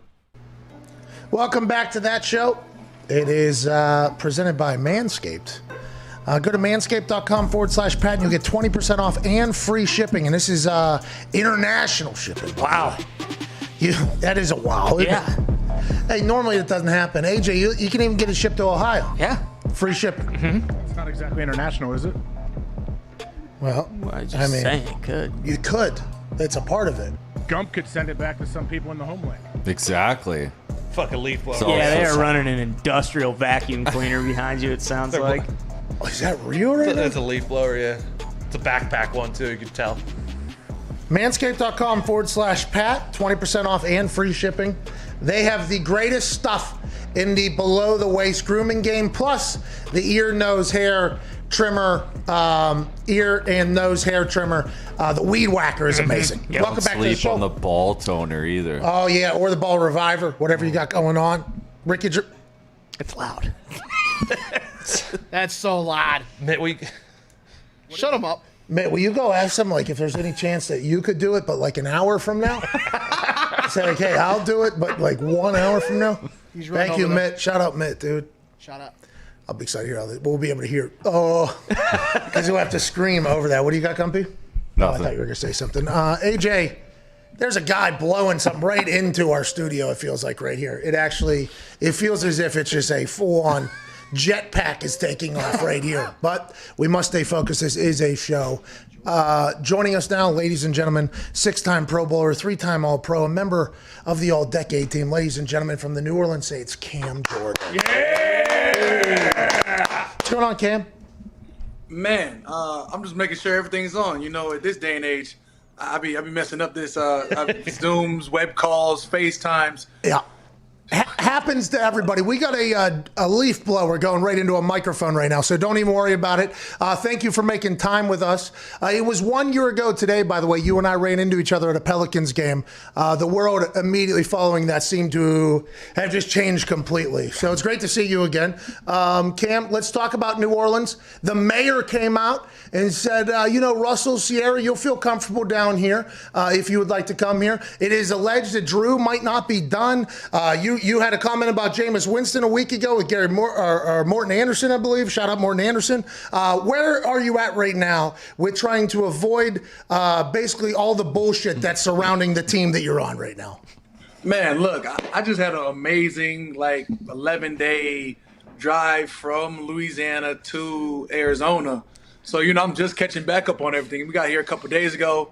So I'm just catching this whirlwind of trade rumors here, this. I looked up, I saw my name and I was like, I'm not going. I was like, I'm about to be like Gronkowski. I mean, crazy, bro. You can't. But when you talk about, Russell will come in, Deshaun Watson available, all these quarterbacks going. I just learned, J.J. Watt, just went to the Cardinals or something along the line. Yeah, with you. You're going to Arizona too, huh? That's interesting. That's interesting. Cam driving 11 days. Wow. Or 11 hours, whatever it was, to get there. 11 days. Yeah. 11 days. We did a lot of stops, though. We stopped in Dallas, left before the cold front, went to Denver. Had every intention to get up into Wyoming. We stopped in Wyoming and was like, you know what, it's too cold. Went down to Park City, did a little sledding with the kids, and then Vegas and brought it on home. Okay, nice little trip there. Nice. So you come home and you all of a sudden look at your phone or you turn the TV on.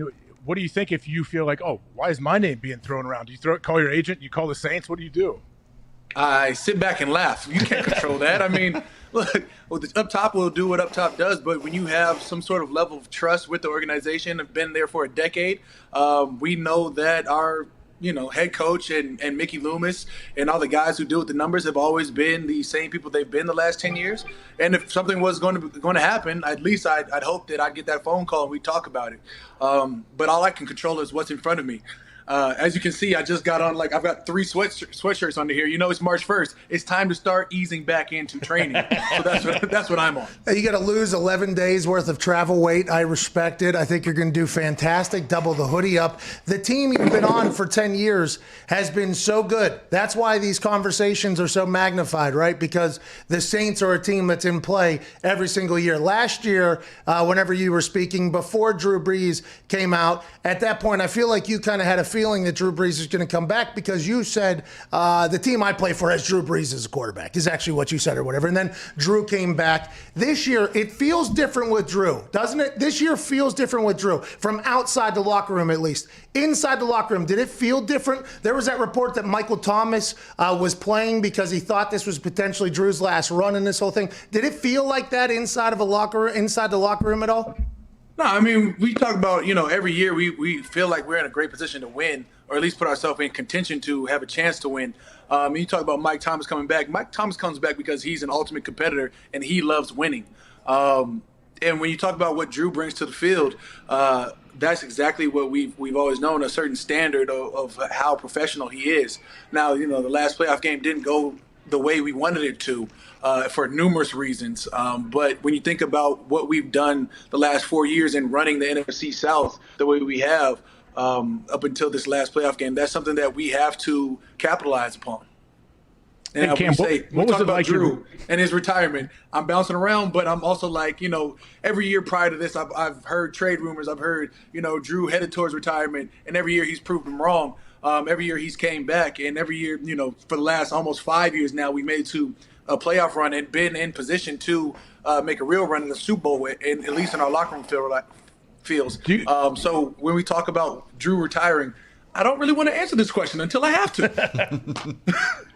It puts you in a tough spot because if you show support for anybody, it's like, oh, no, I'm moving on. Like if someone said, hey, do you like Jameis? Yeah, I love Jameis. Oh, you must hate Drew and Taysom. Like, I guess, does anyone there, like, do they ever coach you up or tell you, hey, man, like, you can't just say no comment? I don't know. Like, how do you figure You're in all a this out? fucking lose-lose spot, Cam. I mean, it's the way it is. I mean, it's real, though, because that's the world right now with the New Orleans Saints. You guys are a great team, incredible team, always going to be. Sean Payton's incredibly talented. And then when they're thought of like, oh, Russell Wilson could get in there, everybody's like, oh, shit, Sean Payton with Russell Wilson. While the Drew Brees thing still, you're in a lose-lose, really, in any situation, it feels like, right?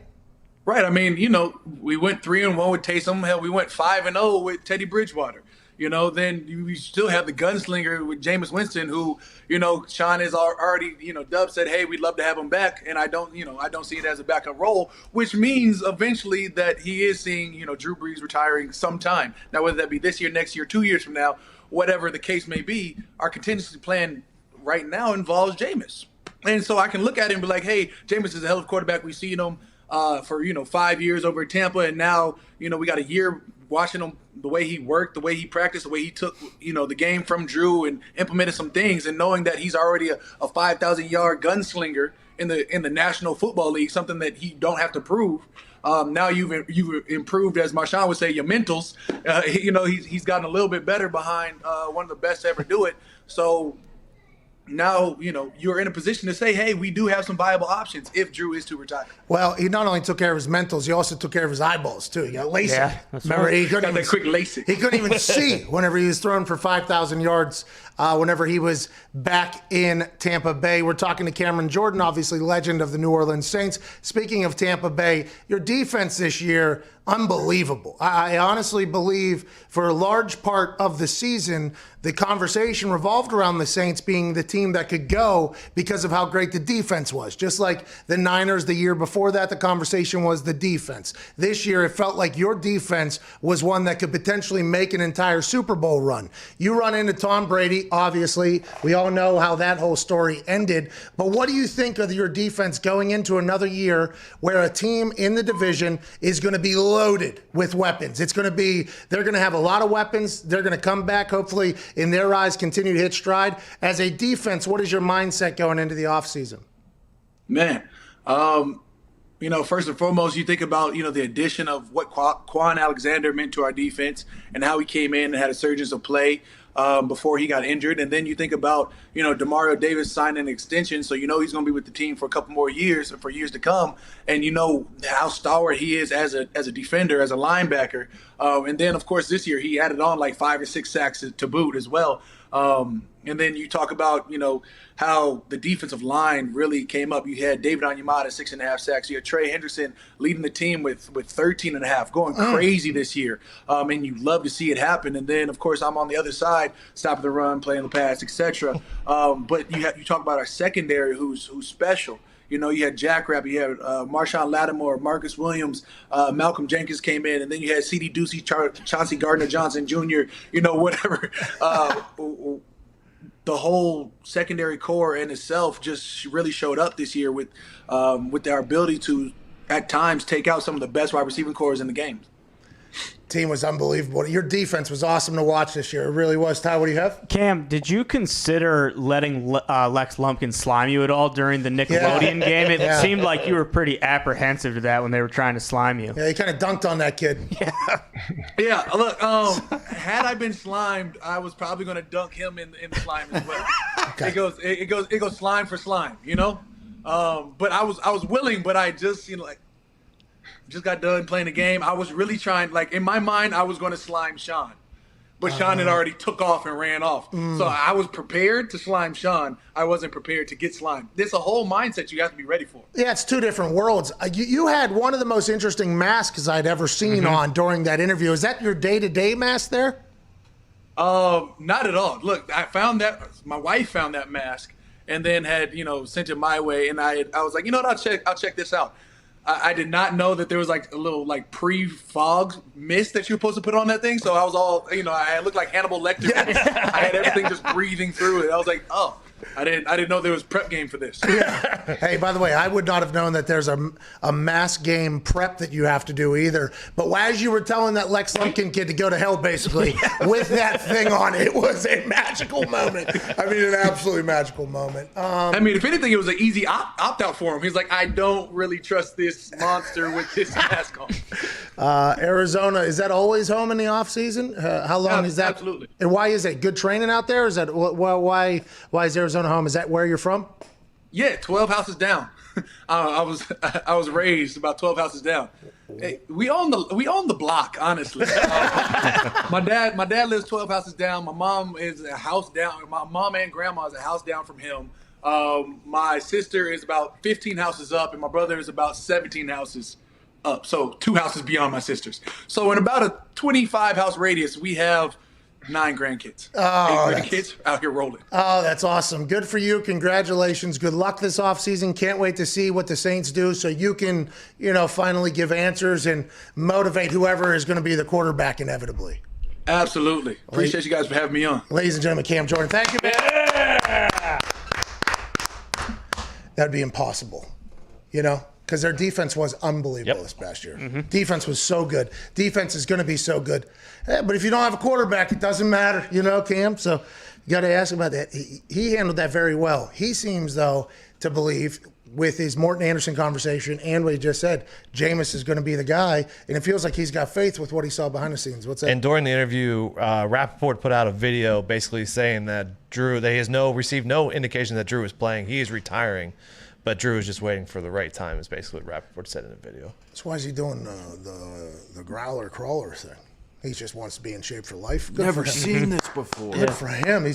So he's training harder for retirement than he did because he'd never seen what he did before. So that means if he had trained there before, he had never done what he did while going into retirement. That's interesting. Drew Brees is an interesting guy, AJ.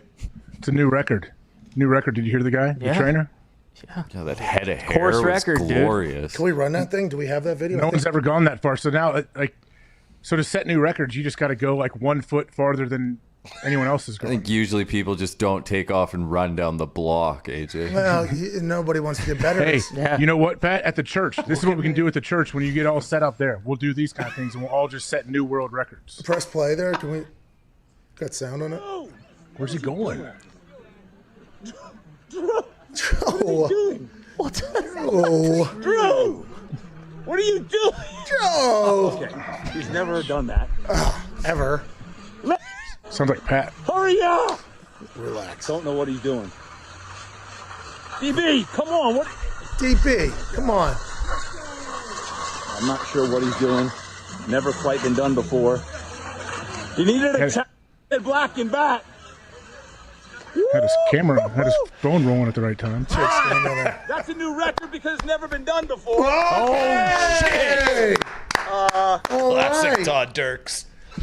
That was good motivation there. That was good motivation there. He's made like $300 million in his career. What's he doing working out with those people? Well, what's he working out what he's never done before if he's going into retirement? I mean, I'm pretty intrigued by this whole thing. You know what I mean? But he already restructured his contract. Didn't he?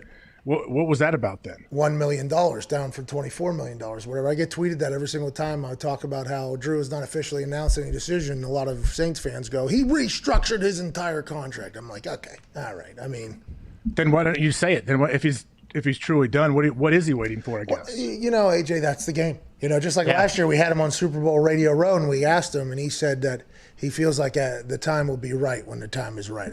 I forget what it was. He had a very profound answer about why he couldn't answer the only question that basically anybody had for him, which was, are you playing? I mean, these smoothies are good, but are you playing next year? That was the entire How were they? Were they good, Ty? Well, I don't know, because you can get one for me, you know? Oh, my bad. Can't have that head of hair under a helmet. Well, what are you saying? Just like to know where he got it from, personally. That was a big topic of conversation. I do like that the internet just immediately goes, okay, he looks like he's in shape. All right, he's doing things he's never done before. Is he retiring? Who cares? Where did the hair come from, Drew? Where did the hair come from? And that's why the internet's the best place on earth. So let's get to some phone calls here. Let's go to Chris in Detroit. Chris, what's going on? Hey, boys. First-time caller. Excited to be on the air. One thing I wanted to shout out AJ for was saying that J.J. Watt was going to get paid.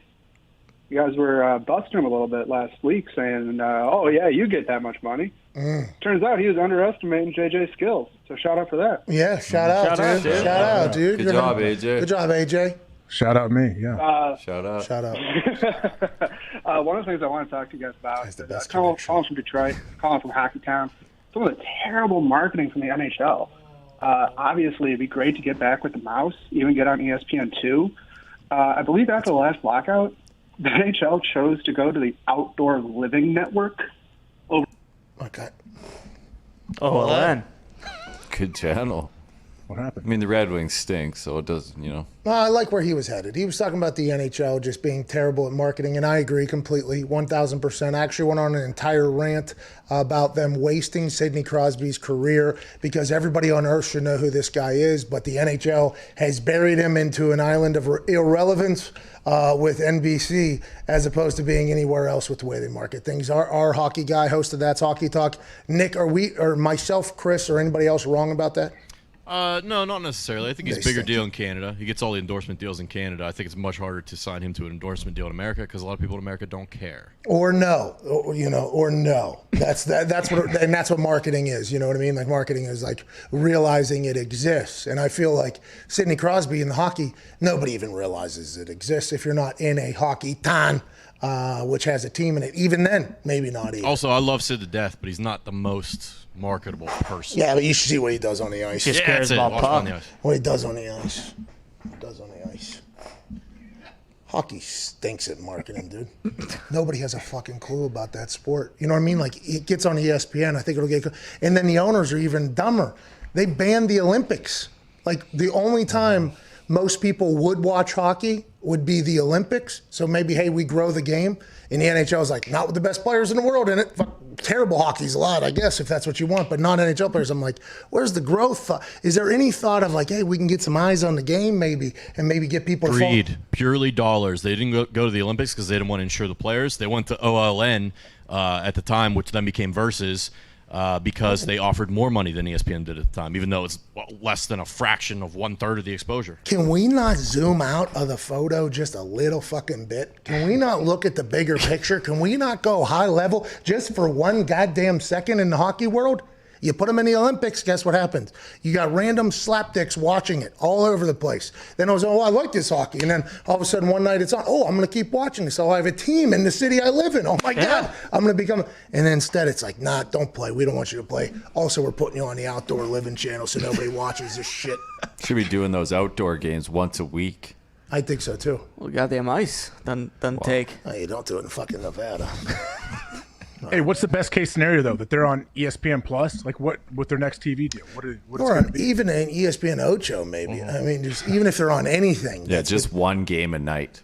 You know what I mean? Yeah, the NHL Network I've been watching more and more, but they only have one. It's only one game available, obviously, because it's one network. Do the math. They float around a bit. They'll do live look-ins. Yeah, and it's even worse than watching a game. So that's like the red zone folks. They'll like bounce into a game and then they bounce out of it. I'm like, well, I don't want to go. Get me back to that, and it's already gone at that point. But I guess if you want to keep an eye on things, there's like 12 games going around. It's Canada nice to look hockey around. huge viewing, Yeah, every game is on Sportsnet. which is Like basically our ESPN. Fucking TSN. TSN doesn't cover it as much. CBC, Hockey Night in Canada, Saturday night. CBC has the big games. Is that where Skipper was? Back to back. Kipper? Yeah, him. He was Sportsnet. Skipper was at ESPN for a long time, right? I think so. Yeah, he's no longer. Let's go to Mikey in Arizona. What's going on, Mikey? Pat, boys, how you guys doing today? Everybody behind the glass, hope all is well. Oh, very nice of you, Mikey. Good for you out there in Arizona. J.J. Watt's coming to town. Guess who's Yeah, my coming? football allegiance have been tough as of late, so this is huge for us. Oh, what? You wanted to leave the Cardinals? You think they stink? You didn't want to be a fan anymore? Nah, I couldn't be like that stooge over there, Foxy. Oh, he's on vacation. He's on vacation. What I will say for Foxy, hey, Foxy, shoot or shoot, baby, keep shooting. Mm-hmm. He's not here. So Anyways, somebody's I just wanted to pump the office's tires a little bit. I've been expanding my consumption of the things that's coming out of your office, and let me tell you, it's clear that you guys have a BYOB policy because it's bring your own banger. Oh, I like it. I like it, pal. It is bangers only over there. You guys got an electricity factory, and I believe that comes from good leadership, Pat. I know you're a punter, but I know that everybody in that office would run through a wall for you. What's that have to do with anything? I had a C on my chest, dude. Don't fucking. It came so far. Well, I mean, good for Mikey, though. I shout out Mikey, dude. Appreciate you. Let's go to Pat in Pittsburgh. What's going on, man? Wait, a punter can't be a leader? Well, obviously. In the real world, because you punted in the NFL, you can't be a leader of a business? That's how it People, goes. Men? That's how it goes. Yeah, dude. Unfortunately. Man, this is tough. I got to figure out what You're a linebacker. lanes I'm allowed to be a leader in. You're okay. You're a linebacker. Wore the headset. Yeah, you wore the head. You got it. No matter what. Oh, there it is. Oh, there's a little C over there. Don't worry about that. Don't worry about that. That was when team voting was real. And those things got fake quickly immediately following that. What do you want to talk about, Pat? Hey, Pat, boys, AJ, calling to see what you guys think of the Pens' recent struggles. When we're going to get you to a game, since they just announced they're going to have 2,800 fans starting tomorrow. Oh, that's awesome. Yeah. Need to get in there ASAP. Too much hockey talk. Show's going down. Lucas in Denver, what's going on, dude? Too much. Can't do it. Listen, I'm not going to let the hockey mismanagement of their own marketing ruin our fucking show, okay? Can't do it? Can't have it. Won't have it. The Pens stink right now. They're getting hot. They're winning games, though. So don't matter. Sidney Crosby's going to will them to another Stanley Cup. Just believe it. Lucas in Denver, what's going on? Fucking Lucas is trying to ruin the show more than hockey. Let's go to Nick. What's going on, Nick? Oh, thank Jesus. Thank God. Nick, great to have you, pal. How are you, bub?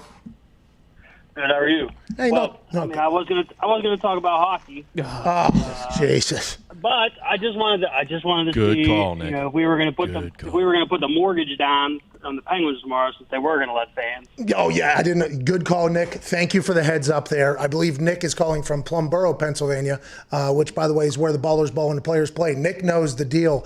Fans are going back in the stands in Pittsburgh for the Penguins. Hammer the Penguins tomorrow night. Maybe go alternate line, too. Probably win by at least 3. Okay. If I had to go. Loud barn. Yeah. It's going to be wide open in there. Okay. Playing the Flyers. Okay, guys, slow it back down. They are going to get a win, though. Know that they will get a dub. Sid ain't going to let those Pens fans that have been sitting at home for all them months come in there and witness a loss to the stupid Philadelphia Flyers. No way. No way Sidney Crosby lets that happen. Ain't that right, AJ? Yeah, I am dialed in to hockey. So any questions you have, send them my way. That's 6 straight, wasn't it? I think that was 6 straight. This is the most hockey talk of any show in history. How about this? Let's pivot a little bit. Oh. You watched the Vixie Dixie Vodka 400? Nope. What? I did. What? I watched the Vixie Dixie Vodka 400 just from last night. NASCAR, Bob. They had a race yesterday, and I bet on Kyle Busch, OKY. Sure. He got punished. Obviously, beginning of the race, told him to start in the back. because he was driving too fucking fast. What are we doing? Is this not what we do here? And then Denny Hamlin with like 15 laps to go, 18. I bet on him as well. He was told to go to the back because he was driving too fast. What are we fucking doing here? Are we not trying to drive fast? I got screwed out of my bets, but yeah, the Vixie Dixie 400 yesterday, a guy won. A guy won. A guy won. And hockey talk ruins the show. Okay. William Byron, it was like the Rainbow Warrior was reincarnated from the booth straight down to the track. Dominated the race. That's right. Jeffrey Gordon was basically eyes in the sky for this Byron fella who won in the Rainbow 24. There was a chance there was going to be a much different conversation today about NASCAR with another person who might have won that race, but he did not, but he was close. He Bit of a snoozer yesterday. Bit of a snooze. There was no accidents. They were just fucking cruising around. Okay, it's like it's a parking lot. What are we doing here? Kyle Busch needs a shot. We need a red flag. We need to stop this thing. We need a caution. Nobody needs to die, but we need a chance to have a little excitement, a little action. They just for 2 hours yesterday. It was just boring. What the hell is this talk of going too fast? Oh. Take the goddamn restrictor road. plates Someone's off. gonna die. He was going a little fast out of pit road. Let him zoom out there. Sorry, the guy's driving too fast. Let's punish him in driving fast sport. Yeah. Send him to the back. What, you guys got no shot from back. Everybody's driving on the fucking wall. What do you want from this guy? Jimmy Johnson would never fucking stand for that. No, they basically gave him a death sentence yesterday, and you're right. He would have never stood for that. Jeff Gordon did, though. I mean, that has to be a pretty big mistake, right? Driving too fast in the pit. Like, what's the speed? Yeah, I think there's actually a gear that you put in that the max is the actual. That makes sense. I mean, those boys jumping all over the wall. Got to respect their lives too. Okay. All right. Yeah, you're right. Tone, he's right. And girls. Let's go to Cameron in Washington. Cameron, what's going on? Not much, Pat. What's going on with you guys? Oh, just hanging out. What do you want to talk about? Is Tone Diggs going to come down to Montana and get this done? Or are we just kind of what are you blowing that under the rug? What are you talking about? That member called in a while ago. We're trying to get COVID Cowboy on a horse. Oh, yeah, rodeo. I got some in the works, pal. Ain't gonna be with you though. It's gonna be a legit operation. Whoa. Cameron didn't deserve that, dude. We had hockey. He did. He texts me every time. Hockey, NASCAR, rodeo. In that article, it said we weren't a sports show. Suck it. Interesting. Suck it, dude. Absolutely fucking suck it, dude. You know what I mean? What a day. You should try to fit in every possible sport there is before the end of the show. Oh, my God. Hey, those fights were so boring. Oh, God, they were terrible. And shout out Colin Morikawa, for his... Yeah, shout out Colin Morikawa. He'll be on the show, I think, in the next couple of days. Morikawa will be joining us, another big win. Those fights put me to bed. I mean, Dana White wouldn't even come out and speak afterwards. It was a fight, sorry. We'll move on. I didn't see any of them. Were they that bad? Yeah, they stunk. Yeah, I didn't watch any of them either, but boy, I heard they were bad. Boring. You got heavyweights in there. One of those guys needs to go to sleep. I mean, that's just how it goes. These guys can't just be sitting up there fucking playing patty cake. Yeah, one of them needs to go to sleep. Hey, we don't need to see that you're technically sound. No, It's not even technically sound. They were just fucking too afraid to throw hands. You throw more fucking fists in a virtual fight than they did in real life. Hey, by the way, this morning, 338 fists this morning thrown in 2 rounds by me. I was dead, almost puked on my floor. It's probably Helwani's fight, right? Or her fault, right? That they're no one threw hands? Yeah, I would assume that he was the one that told him, please don't do that. Ariel Helwani would want that. I introduced him to Shinigami, by the way. You're welcome. Now we're talking street beefs fighting. That's 2 different levels of mixed martial arts now at this point. I mean, how many more sports can we go? Women's professional hockey was happening. Saw some electricity popping off. Spring training. Oh, baseball reported. That's the right. Pittsburgh Pirates might not win a game this year. But they will have fans. They came out with that today. Oh, way to go, Pittsburgh. They're 1-0. They're 1-0. Was it in real life or no? Spring training. Spring training. Doesn't matter. That's where you have your whole roster, right? Is there? Yeah, we'll see. Hey, how many fans early on for Pittsburgh? 20% outdoor, 15% indoor. Hey, Indianapolis just upped everything to 50% because the NCAA is coming to town. So they're going to have 50%. The arena's going to be 50% full? The arena's going to be 25%, but everything outside of the arena downtown here in Indianapolis allowed to go to 50% capacity. It's moved to 2 a.m. as opposed to, like 11 p.m. or something like that. So they're upping everything basically because the NCAA is coming to town, which is awesome for all the local companies here hoping to survive and maybe Get some of that homeless shit off the middle of the city. Yeah, that'd be nice. That would be nice. That would be nice, dude. Would be nice. This city's awesome, bro. This city, I mean, it's completely shut down. Needs a jolt in the arm. It's like a year down or whatever. Like, come on, we need a little. Mm-hmm. And the NCAA will do that, hopefully. Let's go to Christian and Tad. Nope, ain't got time, pal. We'll get them on the YouTube. I agree. Chris Mad Dog Russo's next, AJ. Do you have anything to say to him? I hope he doesn't kick us off the channel. But yeah, he's great. Yeah, I hope not to. Actually, go ahead. Go ahead. I think you're safe. We would do, I mean, we sell the show, okay, and we only sell off of the YouTube numbers. We don't even know what the Sirius numbers are. So if we were to be taken off of Sirius, I'd be incredibly bummed for the people that listen to us on Sirius. But go ahead. Go ahead.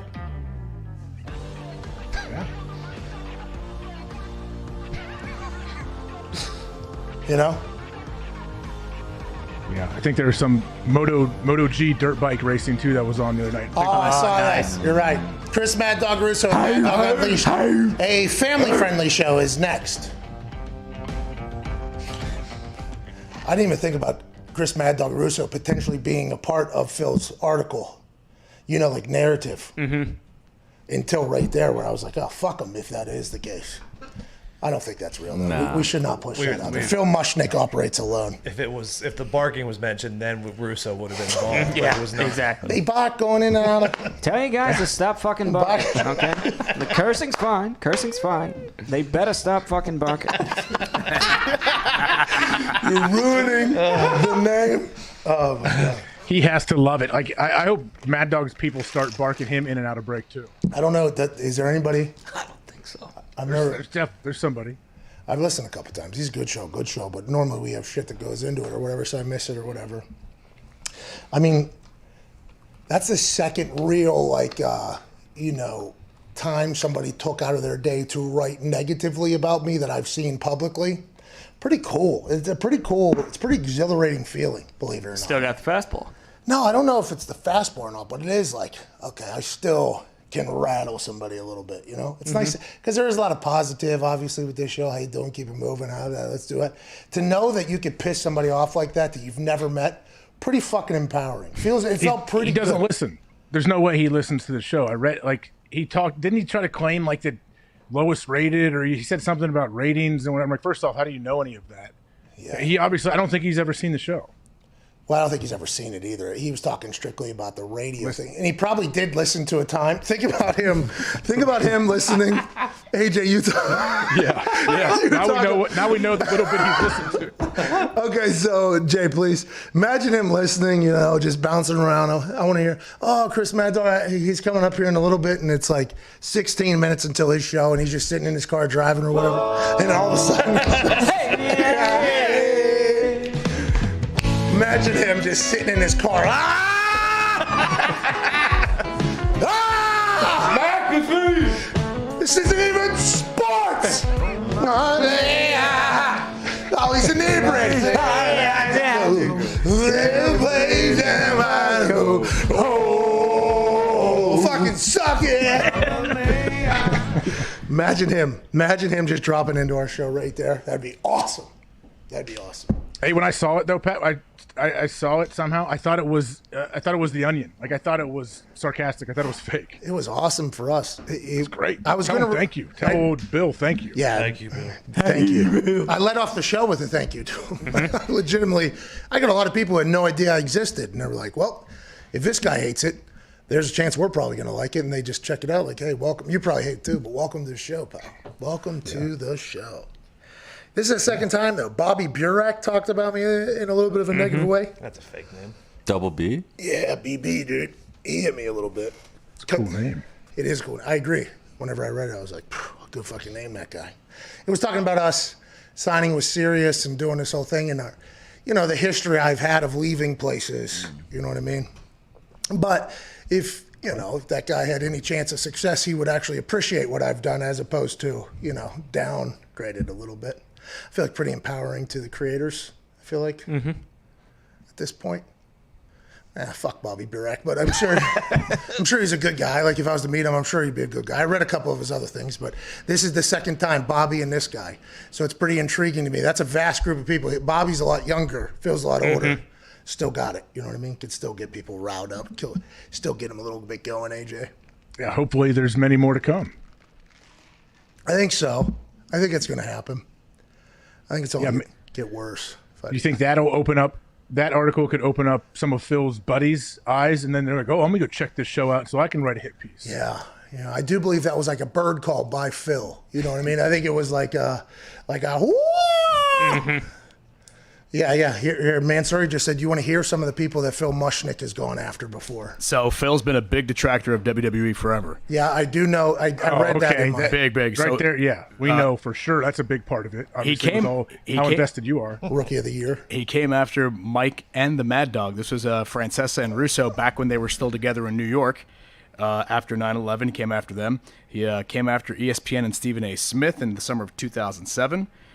He got on Don Imus's ass for a while back in the day. Jay-Z's on the list. Chance the Rapper's on the list. Jay-Z stuff, by the way, I looked into. Yeah. You know, if you want to. So who's who? No, but what he said, I read it and I was like, this guy, how's he still got a gig? What happened? What did he say? Oh, you don't want to know. Yeah, it was pretty. You don't want to know, it was AJ. Pretty. That's bad. You don't want to know. You don't even want to know. You don't want to. Hey, AJ, you don't want to know, dude. Hey, listen to Gumpy, please, Gumpy. You don't want to know, dude. Dude, let him. Gump says it. Do yourself a favor, AJ. You don't want to know. You might, but you don't want to know. Don't want to know. You don't want to know. Don't look into it. Don't look into it. It's pretty terrible, you know. Don't Google it. I won't. Don't do it, dude. Don't do it. I wouldn't even know how to look into it. No, you would. You just type the guy's name. It would show the up. other guy's name. I did a little bit of that. And it actually goes, the Google thing shows up, and then you see one particular article just go right to the top in front of your eyes. And it's like, read this one. It's like, okay. Oh, okay. This guy. That's it. Anybody else, Mansouri? Do you attack anybody else? Nah, I mean, there's a couple of other folks, like Ronald Acuna from baseball said he's ruining the sport. Ronald Acuna? He's not. What did he do? I feel like this guy, we're going to win him back. Has he ever said anything nice about anybody? I do believe he's not that.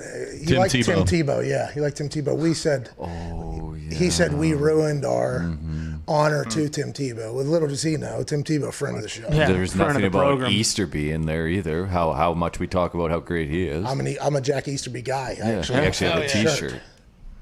God bless Phil. Thank you, Phil. Thank you, Phil. Hey. I think we'll get him come around. I think we'll get him. Okay, I just looked it up. All right. It's bad. It's bad. You shouldn't have looked We it up. told you not to. Where'd you get that sweet Coors Light top, AJ? Yeah, are you sponsor? You doing side deals here? No, I would. I'm open to it if they want, but no. I've done some stuff with them in the past. What'd you do? Drink them? Yeah, some like distributors here, and I know some of the guys there. Hey, myself and the General, Bobby did a little commercial thing for him where we had to pour draft beer and stuff. It was great. I'm Bob. And then I'm AJ. You guys we did did the cheers too, yeah. Oh, yes. Can we find that? That has. I don't know where it went. We can find that. Searching it. Zito, did your thing remind us? Yeah, it did. Absolutely. The reminders it was supposed to have. Zito, good work today, by the way. Thank you.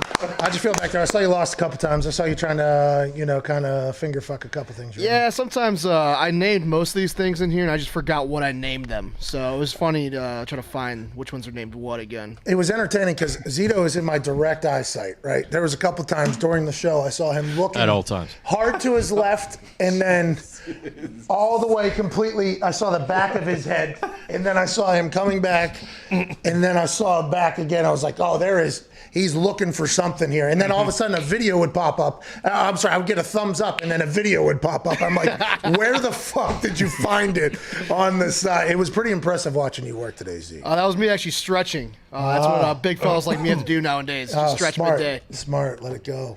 I started Don't let it go. AJ, I started. Well, let it go. No, don't let it go. No, yeah, let it go back here. I started stretching, 350, AJ. here I come. Like how? Like, shouldn't do that. Zito said he's getting a 350 or whatever. Zito, listen, whatever makes you happy, do what you got to do. Okay? Thank you means a lot. 350 should not. But you should not even. That should not even broach the mindset. I don't think. You do what you want to do. Though. Why not? You're right. Yeah. You do whatever you want to do. I started stretching, AJ. You were always super flexible guy. No, I'm not. I'm probably like average flexibility, not a big guy that I don't Sit and enjoy reach stretching. thing. Sit and reach thing. My hamstrings, I'm actually pretty good. Like I can stand up straight and put my hands flat on the ground. No way. Okay, so you're incredibly flexible. What do you even? What the way people judge flexibility, by the way, is if you could touch your toes or not. Like that's, hey, I'm flexible. Wham. Hey, I'm not flexible. Here. You know what I mean? Like that is how. And you can just go flat bottom there. Yeah, but like I can't bend. Like I can't bend my knee since I tore my PCL. Like I couldn't get in the catcher stance. There's no chance. Oh, got you. I can't bend like that. So I couldn't sit on my. You know how guys like will sit on their knees and lean back. I couldn't dream of doing that. Yeah, that me neither. Kill me. I can't do that or touch my toes. I want to get flexible, but I think I've passed the time. I think you don't. No. Yeah, I think. Do yoga then. It's never too late. That's what everybody's saying, but I was in the middle of a couple stretches earlier today, and I'll tell you what, there was a lot of quit happening in my muscles and my mind. It hurts like fucking hell trying to stretch. It is. You're signing up for torture. You're absolutely signing up for torture whenever you start stretching.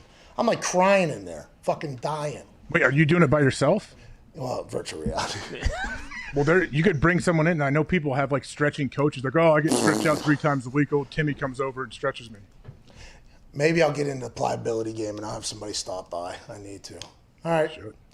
Hey, I hope you have a great Monday night, bub.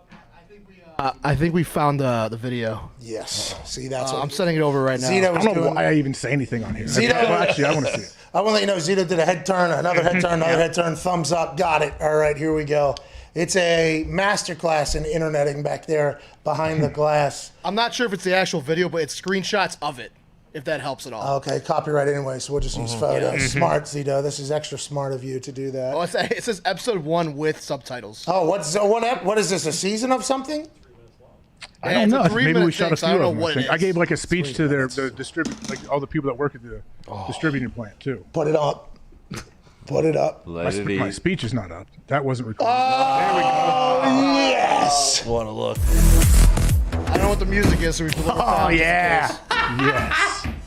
Mute it until they start speaking. A fan, if I am a fan of college football in Oh, general, it's hackney. you look at this team Ohio Yes. State has, and you have to be excited and just think about Obviously, wow, you don't have to keep it on. The possibilities and are what you endless. can do, and the different looks you can Look at give those them. claws. Defensive coordinator. Yeah. Who for Ohio drank State that right now, beer for you, You're AJ? thinking like, okay, I don't even know. I wish that we had Non-alcoholic 25 positions on our defense because I have so many players I want to get on the field. Can we so many get to guys, General and that's the best Bob thing. or what? You keep them fresh. I know, you keep fast them healthy. forward. We know No. how fast-paced the college game is.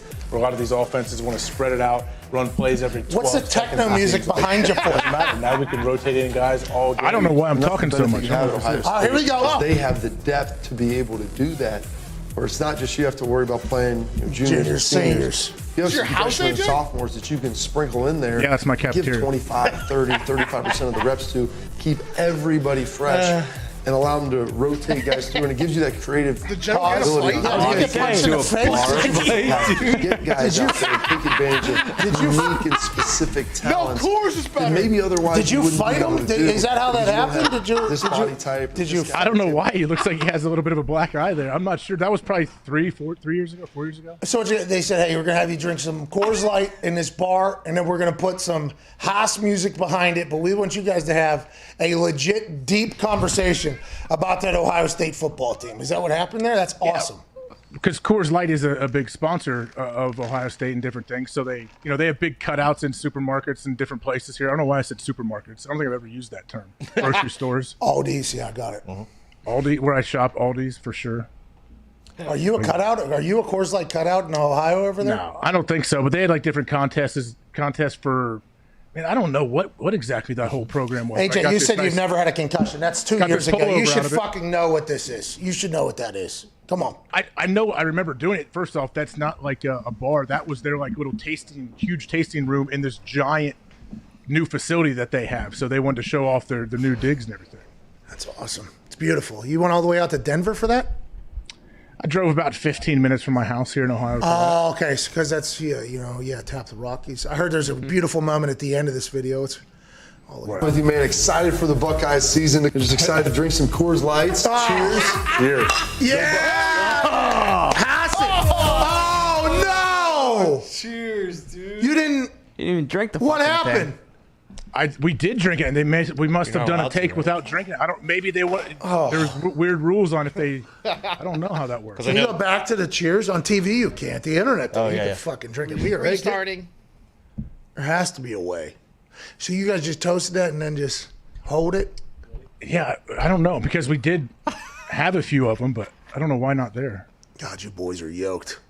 Cheers. Go Bucks. Oh, man. Get that on a T-shirt, dude. ASAP, dude. Get homage over there. Put that. You guys sitting there. Just your two friends at the bar. I love that. It was fun. I like the people over there. Hey, great find back there, boys. Yeah, good work. Great find. Zeke, yeah, good job, Zeke. Yeah, you. Did you find that, Zeke? Yeah. So, hold on. What else have you... Let's change that for tomorrow, by the way. Zito should not be the finding guy while doing the button pushing guy. That potentially affects the show a little bit. Sometimes it's easy, you know. I pressed the wrong person there, but other than that, Hey, how's Mitt? Did Mitt get that guy to stop with the... Yeah, he did. He did, by the way. I don't know. We don't know, actually. I think he killed the guy. Hey, Mitt, what happened back there? Was that a leaf blowing operation happening? What was going on out there? And what was the conversation? Yeah, he kind of just waved me off, and then actually he did stop right after, though. So what'd you do, just wave? Yeah, and then he stopped, and then he said no, kind of, and then he ended up stopping again. I don't know. Hey, baby, Mitt. Jesus Christ, did he slam your head into the wall and give you a concussion, too? Mitt, All right. Mitt on Saturday. We got to get out of here. Mitt, Come on, Ty. Mitt showed up to the barbershop Saturday. Oh, like a lost puppy. Well, I'd assume. I mean, we should have eyes on him at all times. Now, I just heard the way that whole thing went. That thing's right out here. Hey, got the job done. Yeah, good work, Mitt. Boy, Mitt. Just kind of bebopping through life. Fucking love it. All right, let's get out of here. We'll be back tomorrow. Big guest tomorrow, dude. Yeah, huge. Big thanks to Darius Butler, Kyle Juszczyk, Cam Jordan for joining us. Cam Jordan, you know, he's an interesting situation because he can't talk about anything that anybody wants to talk about. You know, it's kind of difficult there. That'd be difficult if I was him, I'd assume. I wouldn't want to. If I was him, I wouldn't agree to go on any shows right now until neither. Drew either retires or something happens. Did you tell him, did they coach you up? Was that him or did you say it to Kyle Juszczyk? Who'd you say, did they coach you up? Because that's real. Like, are you getting answers from people? Yeah, I was trying to say, like, how did they ever, like, advise you on how we should handle this situation? Because that's a tough one even for a 10-year vet. Yeah, like a person who's like a professional speaker, if you're on that you could just get caught up in one little. The thing about Morton Anderson that Cameron Jordan told Morton Anderson in a conversation that Sean basically said Jameis is next, which basically the entire article then goes like, okay, so Jameis is next or whatever. It's a fine balance there depending upon what happens. Just like when we asked DeForest Buckner about Carson Wentz, he said glowing things or whatever, but he never said like, I want Carson Wentz to be the quarterback or anything like that. Because if another quarterback comes in, problem. Jalen, right, out in L.A., he while Jared Goff was still there, he was pushing for Deshaun, right? Wasn't Deshaun Watson? I'd assume Matthew Stafford is not worried about that. But what if they don't trade and Goff is the quarterback? That's an awkward situation, just like Russell Wilson and the Seattle Seahawks are potentially going to be. And that's why all this drama, although it be a bunch of bullshit we talk about, it does have real outcomes. Isn't that right, AJ? Yeah, it does. I can't wait to see what happens with Russell. I know the mayor of New Orleans is saying, come on over here, but Russell is not happy in Seattle. It's going to be fun to see the mayoral race heat up back and forth. New Orleans needs a response now, right? They can't. The fucking mayor said, we'll buy your team. Yeah, game's over. I don't know. I think that is a situation. I'm not 100% sure. I mean, maybe. I guess there's a way to come back around. I don't know. I assume the mayor down in New Orleans is concocting a way to get back, but we'll take your team that's a tough thing to come back from. I mean, but New Orleans, they wouldn't let him take their team, would they? I don't know. Well, we'll see. Hey, we'll talk about it tomorrow. Hey, that's for tomorrow. You know what I mean? Good tease. Great tease. Is New Orleans going to allow the Pelicans to get sold to Seattle because the mayor of New Orleans said something about Russell Wilson? We'll talk about that tomorrow. Also tomorrow, I mean, are Lamar Jackson and the Ravens going to get a deal done or what? Jeez. Do the Baltimore Ravens even care about Lamar Jackson? Is this another situation of the Baltimore Ravens don't appreciate what they have? Doesn't sound like and they don't realize what they have until it's gone, like what Dallas Cowboys had with Dak Prescott, and then he got hurt and all of a sudden everything went to complete Hell in a Handbasket. We'll talk about that tomorrow. Mm-hmm. We'll talk about that tomorrow. The 49ers hate Jimmy Garoppolo. We'll talk about that tomorrow. Bill Belichick, he loves Cam Newton. Loves him. Talk about that tomorrow. Deshaun Watson could lose $20 million if he sits out, but he says he ain't scared of nothing. Talk about that tomorrow. A Luka card went for $4.6 million. Really? What happened to Top Shot? I thought we were done with the real cards. We're going to fake cards. What happened to my Zion dunk? Is it still yodeling or Still real? very lucrative. Okay. Feels like there's a chance the fake ones are going to crash, but I'm on it. I'm on the crash as it goes down. Speaking of things that could potentially crash, the Fan Craze Football League picked up Josh Gordon. Let's go, Josh. Back in the game. He's playing for the Zappers. Mentoring squad alongside Johnny Manziel. Adam Schefter reported this weekend that Josh Gordon is returning to play football for the Zappers, although he did not play this past weekend. The Zappers game, by the way, ended in a game-winning touchdown pass by somebody, I think, not named Johnny Manziel. Josh Gordon will be joining that squad. I assume he might have 400 or 500 yards a game if he plays in that league. Johnny had a cavity and could not play this weekend. Okay, but he is potentially going to be a professional golfer, I read. Oh, really? Johnny Manziel's still an incredible athlete. What was that, AJ? What, you say he had a cavity that kept him out of the game? It's tough. Sometimes those ones get deep in there. You need a root canal. People forget. Yeah. Johnny Manziel could potentially need a root canal. We'll talk about that tomorrow. And that's it, dude. That's the show. What do you have to do to be an owner of one of these teams? I'm not sure. I think you just got to answer an email or whatever. Like I do believe I was approached by one of these a couple years ago, maybe. I don't know if it's the same thing, but they've been putting out football content, so I appreciate them. I don't know if it's going to work or not. I hope it does. I don't know what the numbers are. I hope it's good. I saw Gatorade was sponsoring. I saw a bunch of G's in the back. So that means the presentation seems to be good. A couple big plays, a couple big highlights out of there. Josh Gordon will be a hell of a boost if he goes and has a moss or two this upcoming weekend. Can't wait to see him take the top off the defense on that fucking Mickey Mouse 30-yard field that they play on. He is going to be a deep threat. They say that. Yeah. He gets past that 15, 20-yard range, it's opened up for Josh Gordon. Mm-hmm. Is Marshawn Lynch's team undefeated or no? They lose? To be honest with you, haven't been keeping much track with the fan crazy. Where do we watch it? Where can we see it? It's on Twitch, I think. Oh, do they put clips out or anything? They should be pushing this out more. Well, they are, I think. It's just the thing is the people that would potentially put them out just aren't really interested because you see it and you go, oh, okay. Post game, they do a whole entire coaching thing. So they break down every single play they ran and why they ran it for the fans could do it next time better. Who's breaking it down? The players? Coaches. Who are the coaches? I don't know, but he had a really cool gear on the last time I saw him. Okay, so they have sponsored at least for merch then for the coaches. Bill here, I think, Bill, do you watch Fan Craze Football, Bill? I haven't watched it, but I know to be an owner, you can pay like $150 like a GoFundMe and you get a share. Really? Oh, Yeah. the Packers? Fucking You can also buy couches for like $600 that have the logos on it to be a supporter. Really? That's sweet. Let's do it. How come the Packers don't do that? Let me buy like an ashtray and I get a percentage of the team? It's a good idea. Not a bad idea. Maybe a bundle deal. Give me an ashtray, recliner, maybe one of them cheese curds. Hell yeah. Fucking give me 15%. I'll table that next owners meeting. Fan Craze Football is going to be on it before the Green Bay Packers can get it. I like there's more football, by the way. It sounds like a lot of negativity from the room here. No.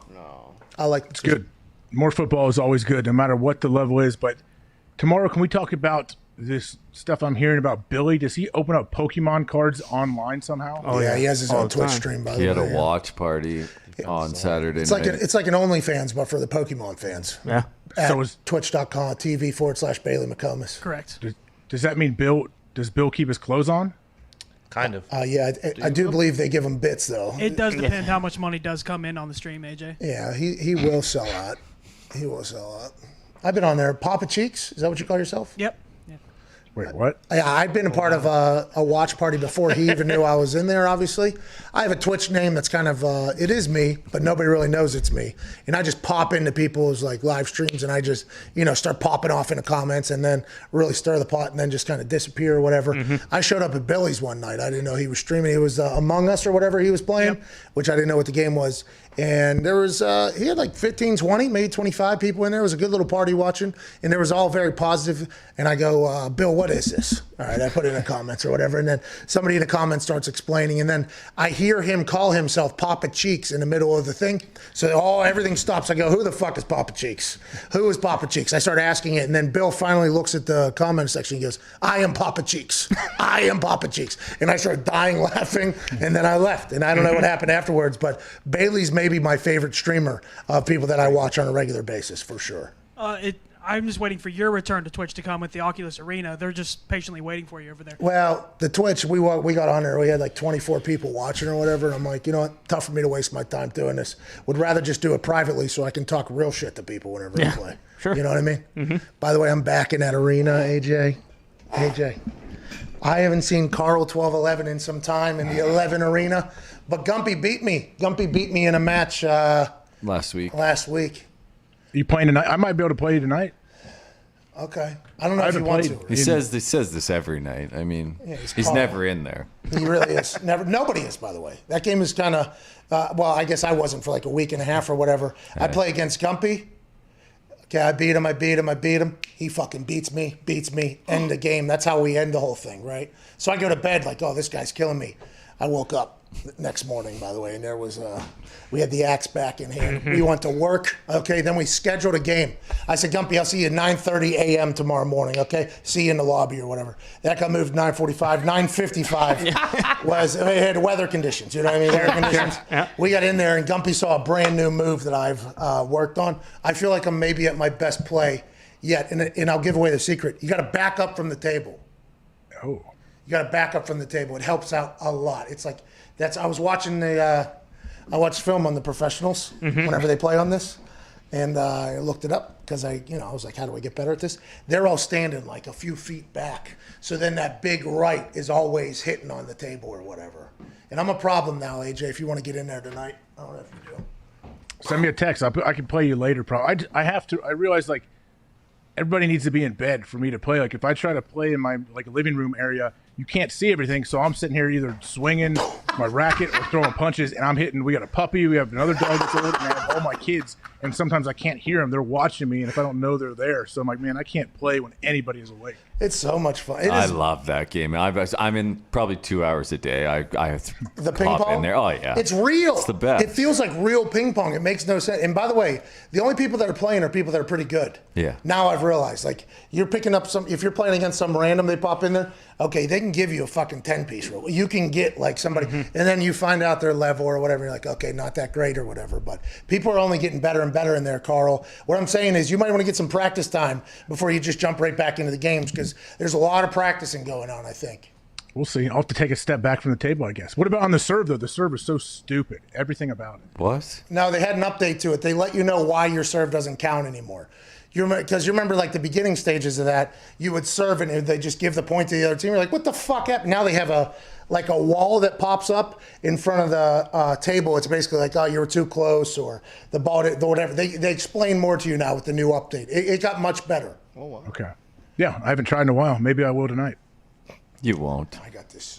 You wouldn't dare, Gump, Carl. I didn't have I looked like a couple weeks ago. I didn't see like a friend request from you. I got roped in by a Carl fake, unfortunately, AJ. Oh, our darn Schefter? You got a darn Schefter. What is it? What was the name? I think there's a Carl 1211? Mm-hmm. Probably. Somebody has taken Carl 1112. Oh, smart. Taking advantage looks less smart. AJ, I bet you that guy's better at ping pong too than you. That's tough. Can't wait to challenge that guy. Whatever the opposite name of mine, I'm going to challenge him. He doesn't even know. You said, "What are you?" And he said, "Probably." That's the problem, AJ. Need you back in there, pal. I'll see you in there tonight and then tomorrow. Hey, we should take off Fridays, shouldn't we? You know what I mean? I was doing the math this weekend on the days off thing, and I thought about Fridays. If we just line those up, you know what I mean? That only takes away Stack 1 them week, up. but really it's, helps out everybody. Multiple short weeks. Yeah. Huh. Now we're playing the game. It's so crazy it might just work. Now we are playing the game, yeah. And we'll see. Yeah, something to think about. Hell yeah. All right, I'll see you guys. Cheers. See you tomorrow. Thank you, everybody, for all your time and for watching. You're the absolute greatest. We'll see you tomorrow. Have a good one. Bye.